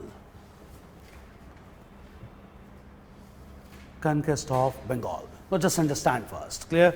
See, we had discussed earlier yesterday also, the province of Bengal was a successor state that emerged under the leadership of Murshid Quli Khan. He was the governor of, Mughal governor of Aurangzeb, and emerged to be an independent monarch after the death of Aurangzeb. He introduced several reforms in Bengal, whereby Bengal emerged to be highly prosperous economically and well administered in terms of polity. After Murshid Quli Khan, such reforms were carried forward by son and son-in-law Shujauddin, and then even by Aliwardi Khan till the middle of the 18th century. After the death of Aliwardi Khan, Bengal began to be ruled by a very powerful and energetic person, Nawab Siraj-ud-Dawla, who came to power in the beginning of 1756. When Siraj-ud-Dawla came to the throne of Bengal, he wanted to establish complete supremacy over the province of Bengal. What was the problem here? We'll just understand. In the province of Bengal, French had established their settlement at a place known as Chandarnagar, and at Chandarnagar, French started to construct a French fort at this time. This was not acceptable to Siraj-ud-Dawla. Much more important than this, by this time, British also wanted to establish indirect control over Bengal because of its resources and also because of its strategic location having long coastal boundary. Clear? With such objective only, British East India Company way back in 1698, when Aurangzeb was alive only, there was a governor of Bengal named as Azim-ud-Shan. And from this Bengal governor Azim-ud-Shan, British acquired 3 adjoining villages on lease, whereby they were supposed to pay rent to the ruler of Bengal, Azim-ud-Shan. And these 3 adjoining villages taken by British on lease in 1698 were named as Govindpur, Sutnati and Kalikata. In fact, Kalikata was the nucleus of this settlement, and therefore the present name of Kolkata is derived from this village of Kalikata. Clear? And after taking 3 adjoining villages under lease, British began to establish a new and modern city, and that city was termed as Calcutta. And in the city of Calcutta, British also started to construct a fort named as Fort St. William. Clear? Even this was not acceptable to Nawab Siraj-ud-Dawla. Therefore, Siraj-ud-Dawla issued an order immediately after coming to power that both British and French should stop their construction work in the province of Bengal. French accepted and honored the decision of Siraj-ud-Dawla. They stopped the construction plan, but British, since they knew they had to fight battles with major powers including French in South India, they went on with their construction plan. This was not acceptable to Nawab Siraj-ud-Dawla, and therefore with large military force, he proceeded from his capital city of Murshidabad. Clear? And when he proceeded with large military force, he attacked British forces surprisingly on 15th of June 1756. In this surprise attack, British forces were defeated, even though the conflict went on for 5 days, from 15th of June till 20th of June. While returning back from Calcutta after defeating British forces, Siraj-ud-Dawla handed over the city of Calcutta to his officer named as Manik Chand, who was termed as officer in charge of Calcutta. But here, one important thing needs to be understood in modern historiography. By this time, British realized that Siraj-ud-Daulah, being a powerful person, cannot allow British to establish control over Bengal, and therefore they came up with a manufactured story in order to show the cruelty and to tarnish the image of Siraj-ud-Daulah, and that story is known as the Black Hole story or Black Hole tragedy. The author of Black Hole tragedy being a British historian, J.Z. Holwell. Clear? And in this scholar J.Z. Holwell claimed that while leaving the city, or while after defeating the British, Nawab Siraj-ud-Daulah arrested 146 British soldiers, including large number of Indian sepoys only. Clear? And all these 146 British sepoys were filled in one room, and the door of the room was closed and there was no room for suffocation or ventilation. When the room was opened on the next day, out of 146 British sepoys, only 23 remained to be alive. Clear? This is termed as Black Hole tragedy, which was supposed to be taken by Siraj-ud-Daulah. This was supported by J.Z. Holwell, and based on this only, they decided to take revenge against Siraj-ud-Daulah and started to play the game of divide and rule. But this Black Hole tragedy and incident is not acceptable and supported by Indian records. At this time only, in 18th century, there was an Indian historian at this time named as Ghulam Hussain, who wrote a comprehensive work on Bengal's history only. The work is titled as Siyar-ul-Muthakirin, and in this work, Siyar-ul-Muthakirin, Ghulam Hussain outrightly denied that any such development had taken place, which resulted into the casualty of more than 100 British sepoys. But based on this manufactured story, British decided to attack Siraj-ud-Daulah, began to play the game of divide and rule, whereby they started to bribe and lure important officers of Bengal. And since nationalism was not to its optimum level, large number of Bengal officers, they switched their loyalty towards the British. That included the officers like Commander-in-Chief of Bengal Army, Mir Jafar, officer in charge of Calcutta, Manik Chand, rich merchants of Bengal, Omi Chand and Rai Durlabh, and the greatest banker of Bengal, including Jagat Seth as well. All of them decided to support British, and after making such arrangement, British challenged Siraj-ud-Daulah, and that resulted into decisive Battle of Plassey on 23rd of June 1757. This was the beginning of conflict between Siraj-ud-Daulah and the British East India Company. Clear? We had written till Aliwardi Khan, till the assuming of power by Siraj-ud-Daulah. Clear? Right? Introduction first. The eastern province of Bengal. The eastern province of Bengal, including Bihar and Orissa. Was the most prosperous province of India. Was the most prosperous province of India. Prosperous province of India, due to reforms introduced by successive Nawabs of Bengal. Successive Nawabs of Bengal. Murshid Quli Khan, Shujauddin, Aliwardi Khan, Nawabs of Bengal. Clear? Right.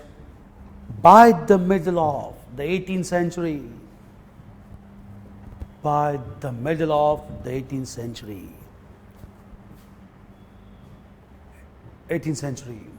Bengal began to be ruled.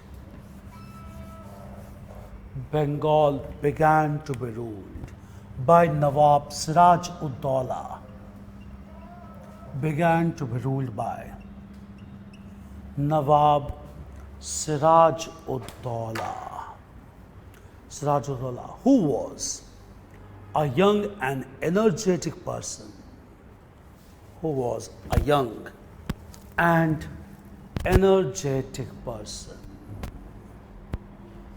Clear? Energetic person. Right. He wanted to establish his absolute supremacy his absolute supremacy in Bengal that led to conflict with the British or the English forces, conflict with the British. Change paragraph, clear? Right, the British East India Company,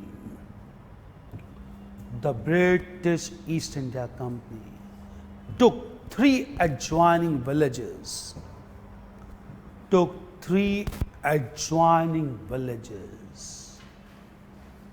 in Bengal, on lease from the governor of Bengal,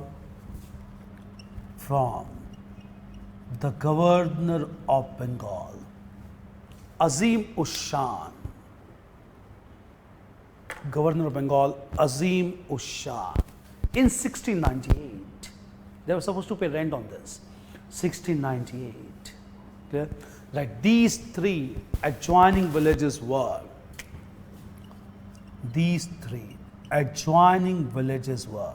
Sutnati,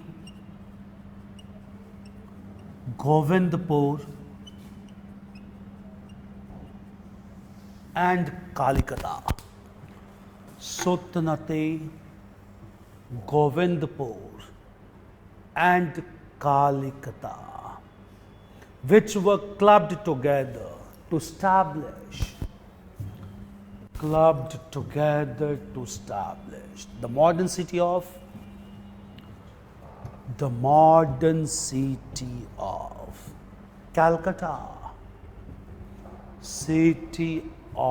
Calcutta. Clear? Right. The British began to construct a fort at Calcutta,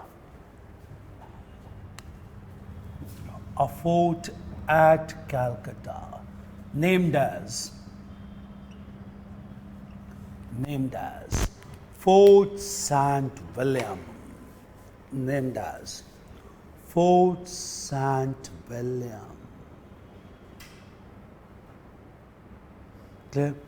Right. Similarly, French East India Company started to construct.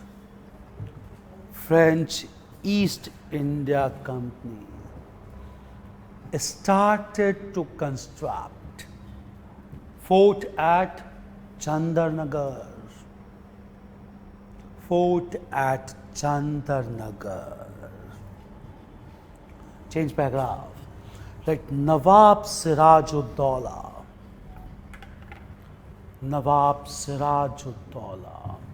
ordered both British and the French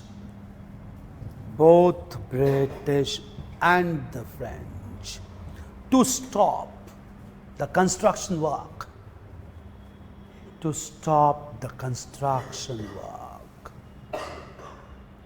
Right, the French East India Company honored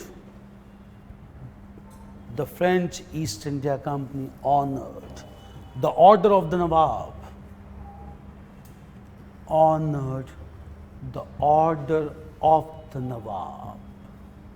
but British continued with the construction work.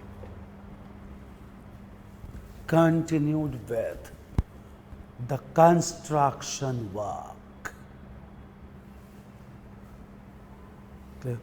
Right. This forced Sirajuddaula to take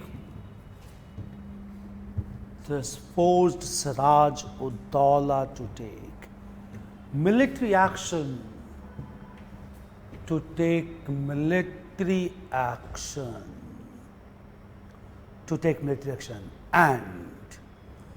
and with large military force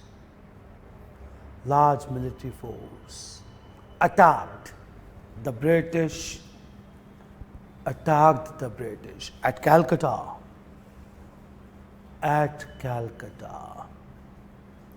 on 15th of June 1756.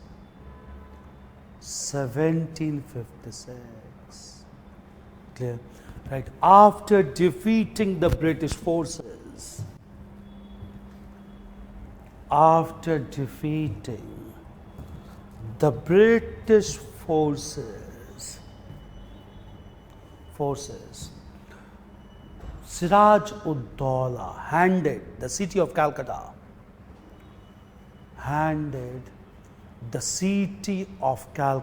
to his officer, Manik Chand, M-A-N-I-K, officer Manik Chand, before returning back to his capital city.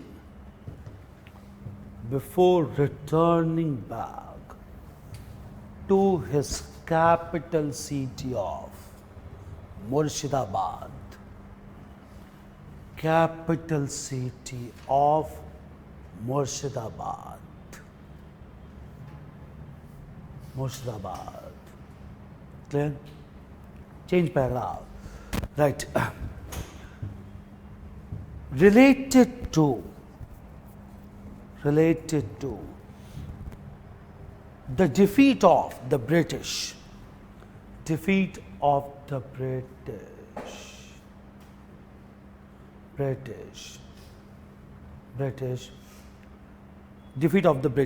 by Siraj-ud-Dawla.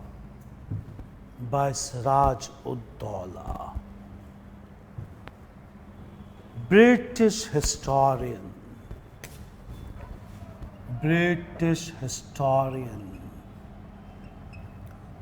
J.Z. Holwell, British historian J.Z. Holwell highlighted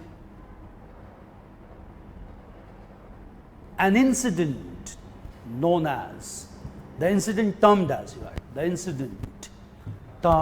as, right with inverted comma, termed as the black hole tragedy. Termed as the black hole tragedy. Clear? Right. If this incident is to be believed,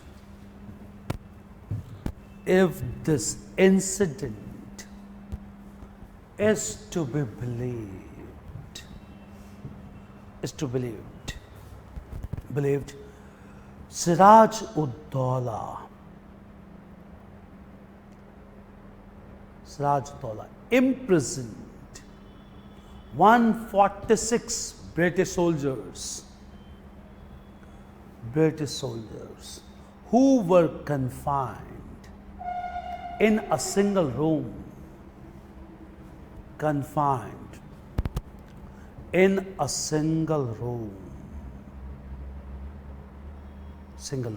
Clear? Right. When this room was opened on the next day,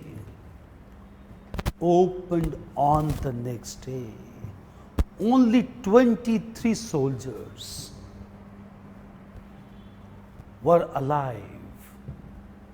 23 soldiers were alive. For which Siraj-ud-Dawla was held responsible. So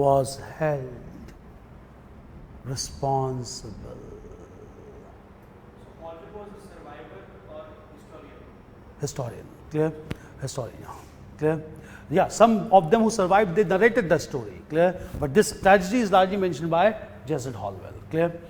Change paragraph. Clear? Right. However, the black hole tragedy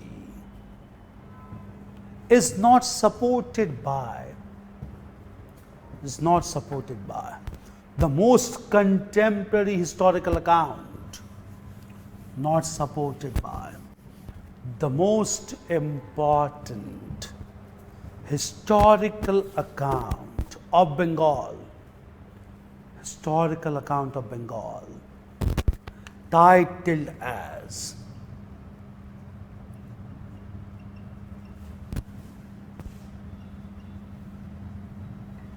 titled as Siyar ul Muthakirin. Titled as Siyar ul Muthakirin. Written by an 18th century scholar. Written by the 18th century scholar.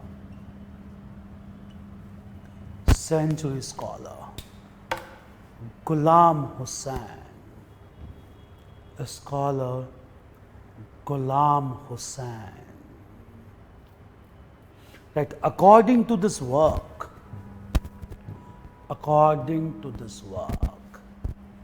some British soldiers were arrested and imprisoned.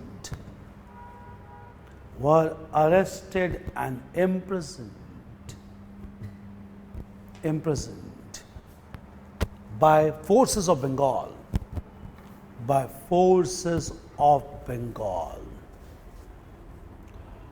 Which was not known to Siraj-ud-Dawla.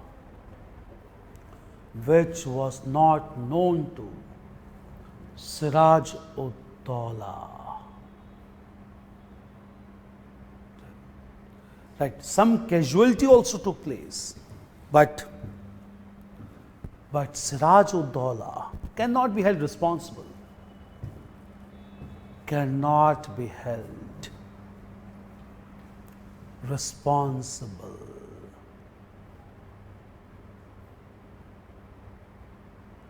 Change paragraph.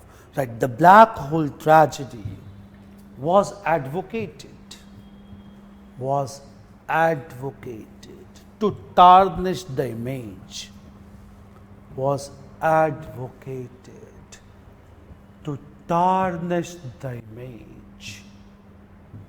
Of Siraj-ud-Dawla.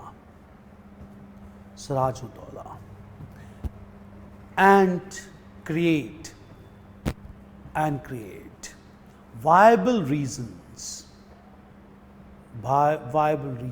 for aggression against Bengal.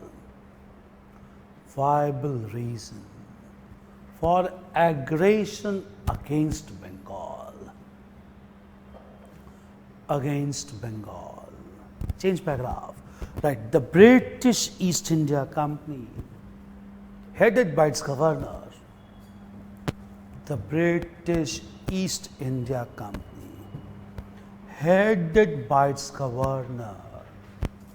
Robert Clive,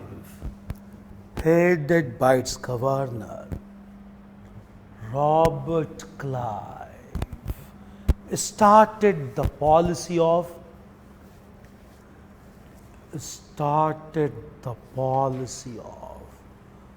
divide and rule, whereby he bribed and lured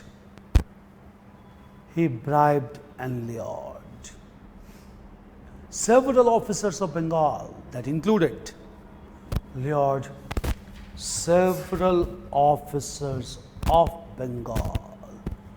that included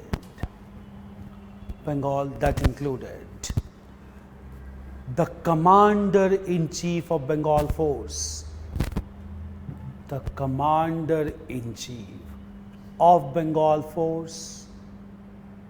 Mir Jafar, Jafar, Bengal Force, Mir Jafar, officer in charge of Calcutta,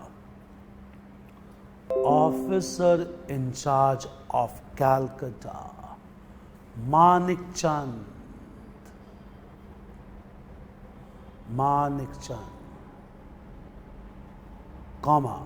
the richest banker of Bengal, Jagat Seth,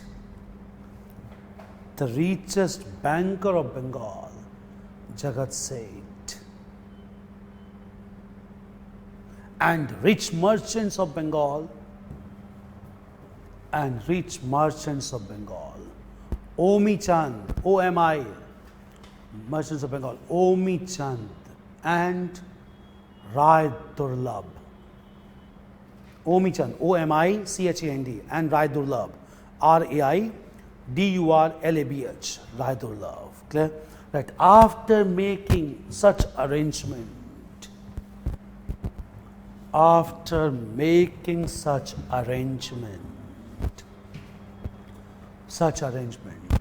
Robert Clive challenged Siraj-ud-Dawla.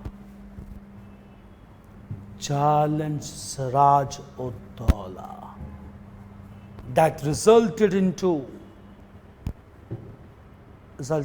a military clash.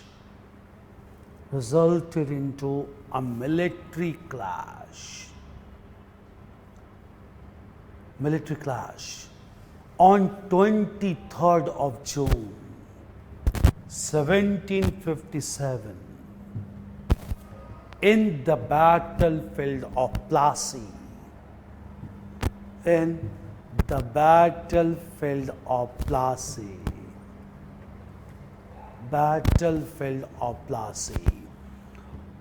On the banks of the river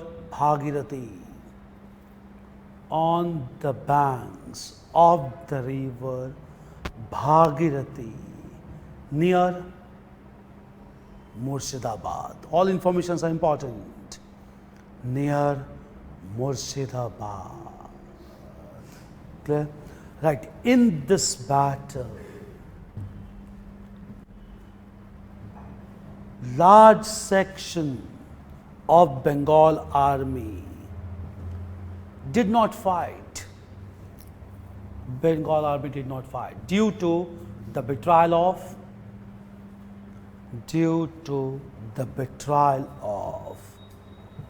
Mir Jafar, the commander-in-chief.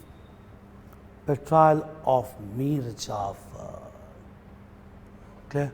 Right. Only 2 soldiers of Bengal.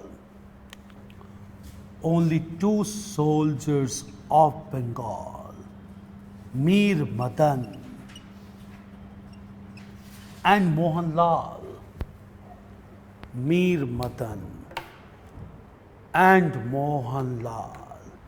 Fought bravely.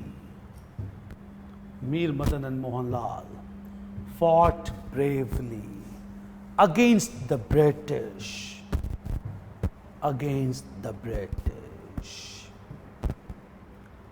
Okay. Right. In this battle, the forces of Bengal were defeated.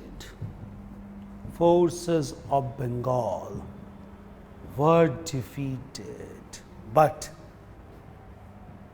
the Battle of Plassey had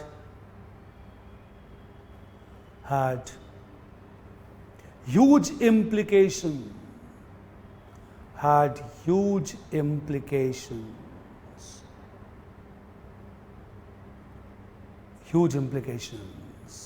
Clear?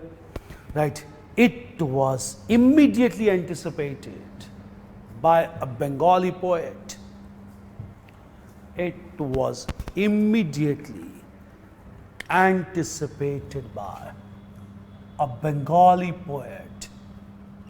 Nabeen Chandra Sen.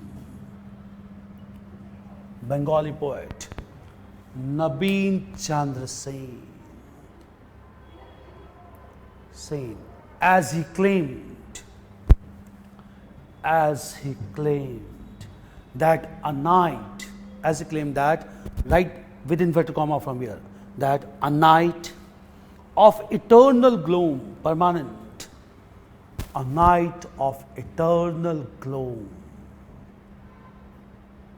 has descended upon India. Night of eternal gloom, permanent darkness, eternal gloom has descended upon India. Clear? Change paragraph. Clear? Right.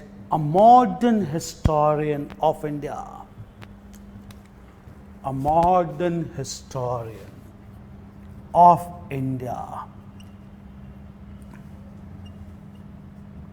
K.M. Panikkar, historian K.M. Panikkar explained the character of the Battle of Plassey. Explained the character of the Battle of Plassey. Battle of Plassey. Right. According to this scholar,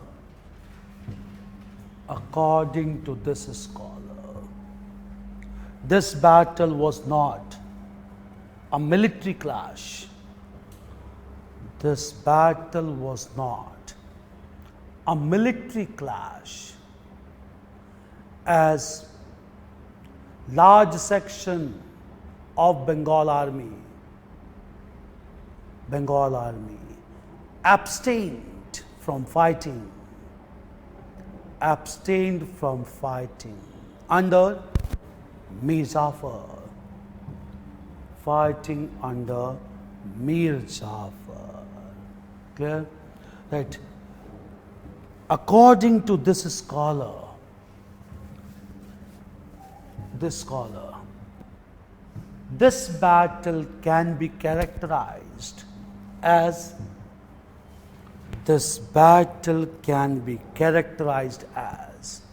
a commercial deal,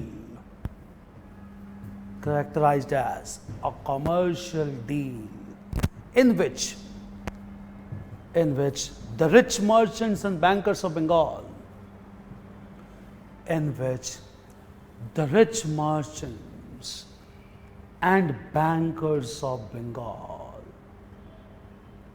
sold their Nawab to the British. More of a commercial deal. Sold their Nawab to the British. Sold their Nawab to the British. Political scientist, also historian also. If you read the book India's Struggle for Independence, the 5 authors, Bipin Chandra, Aditya Mukherjee, Mridula Mukherjee, and K.M. Panikkar also, along with other scholars. Clear? So it's a basically political scientist also and historian also. Again from JNU Club. All these are from JNU Club only. Clear? Bipin Chandra, Aditya Mukherjee, Mridula Mukherjee, K.M. Panikkar. Clear? So it was basically a commercial deal rather than a military clash. This defeated, clear, we'll discuss about significance of the Battle of Plassey, which had long-term implications, clear, right, separating as significance of the Battle of Plassey, significance of the Battle of Plassey, Battle of Plassey,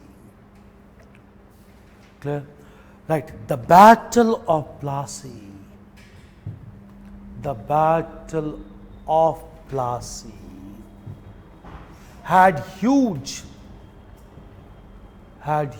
significance for British in India. Significance for British in India. Right. First and foremost, British established indirect control over Bengal.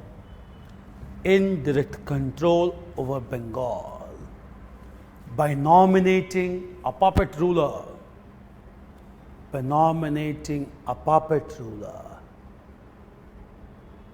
Mir Jafar as the Nawab.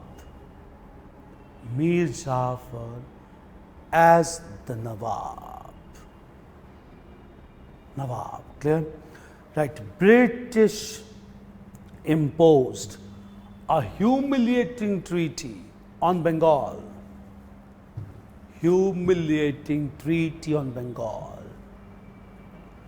Which was accepted by Mir Jafar.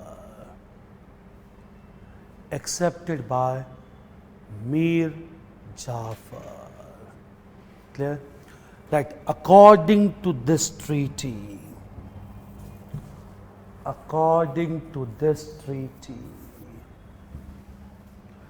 British traders were to be exempted.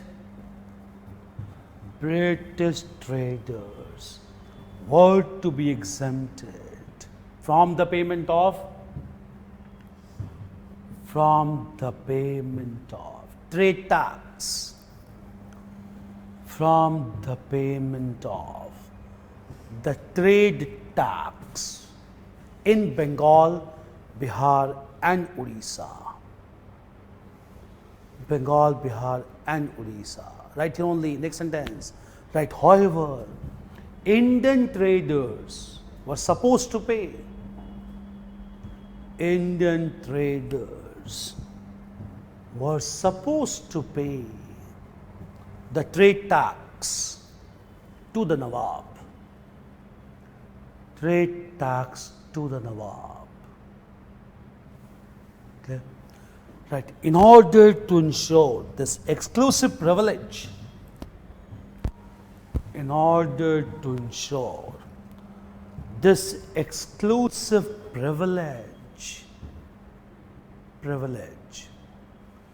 Nawab issued a paper certificate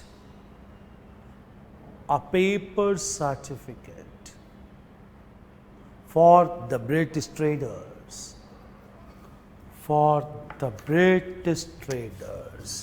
termed as dastak.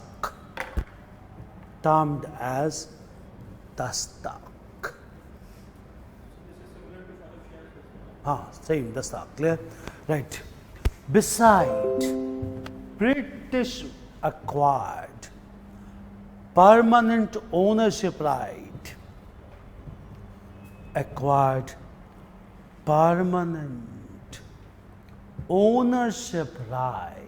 Significance is very important. Permanent ownership right over the prosperous region of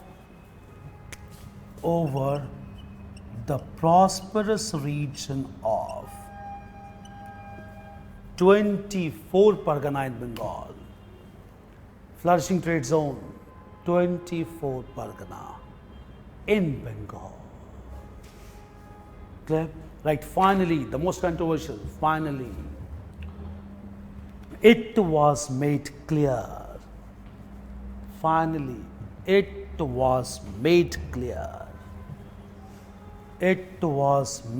clear. That Bengal Nawab should provide cash prizes as gifts, right? Gifts with inverted comma. Cash prizes as gifts to the British officers.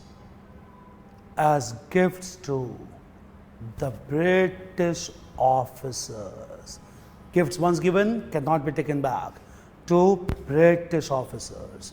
Right? This became the most controversial provision.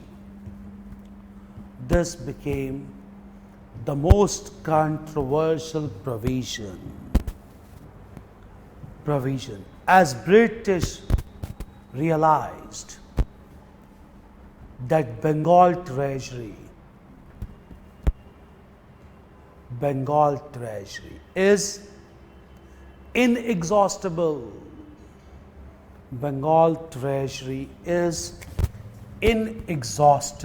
Or Kamdhenu.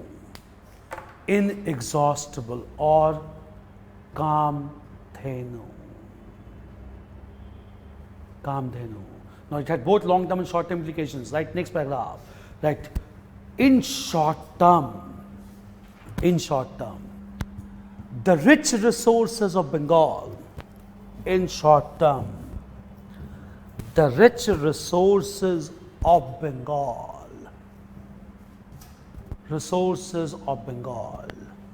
enabled British to defeat the French forces in the Third Carnatic War,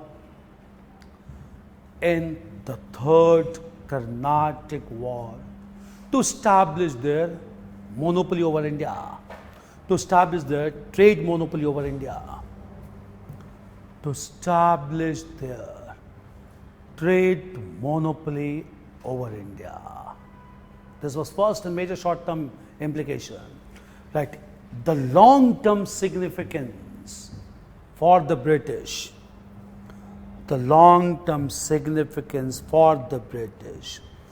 was in form of profit maximization,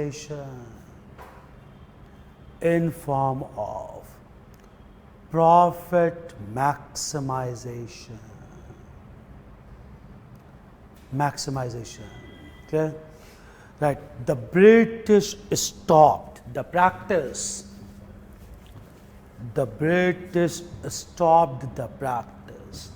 of bringing the resources from Britain,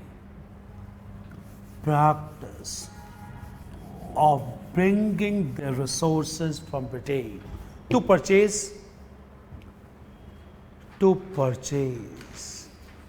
Indian commodities,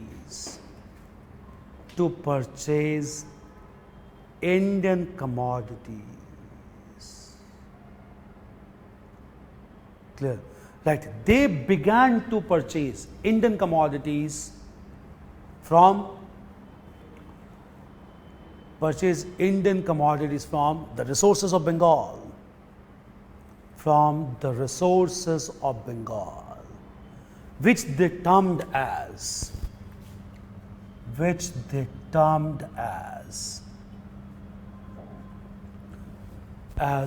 investments in India, right? Investment within inverted comma. They showed that they are investing in India, clear? Termed as investments in India, clear? Right. However,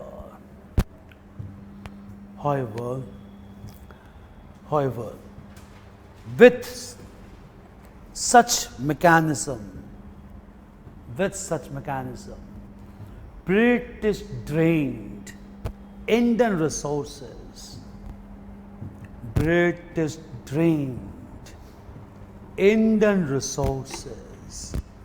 to their home country,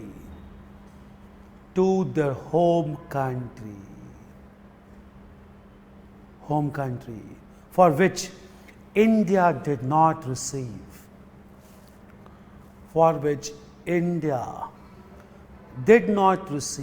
anything in return.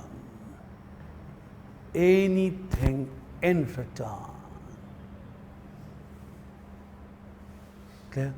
Right. This one-sided flow of wealth from India to Britain,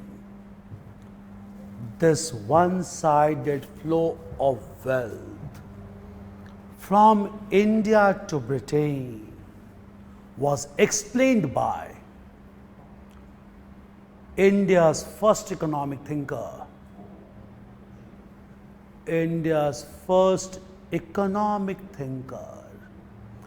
Dadabhai Naoroji.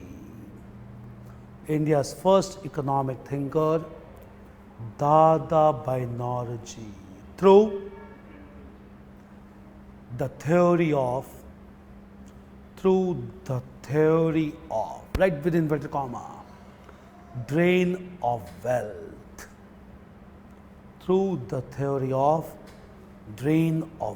Long term, it led to impoverishment of India.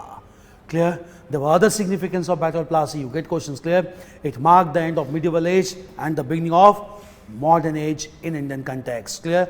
We'll discuss about other major significance of Battle of Plassey. We get questions on its significance. Clear? So short-term significance, replacement of the rule of Nawab Sirajuddaula with Mir Jafar, 3 provisions under humiliating treaty, immediate implication being British victory in the Battle of Vendée Wash against the French, and long-term being they began to purchase Indian commodities like spices with resources of Bengal, termed as investments, which were exported to European market. They earned huge profit that remained in their home country, and that resulted into unilateral flow of wealth from India to Britain, which was first explained by Dadabhai Naoroji when he gave the theory of drain of wealth. Clear?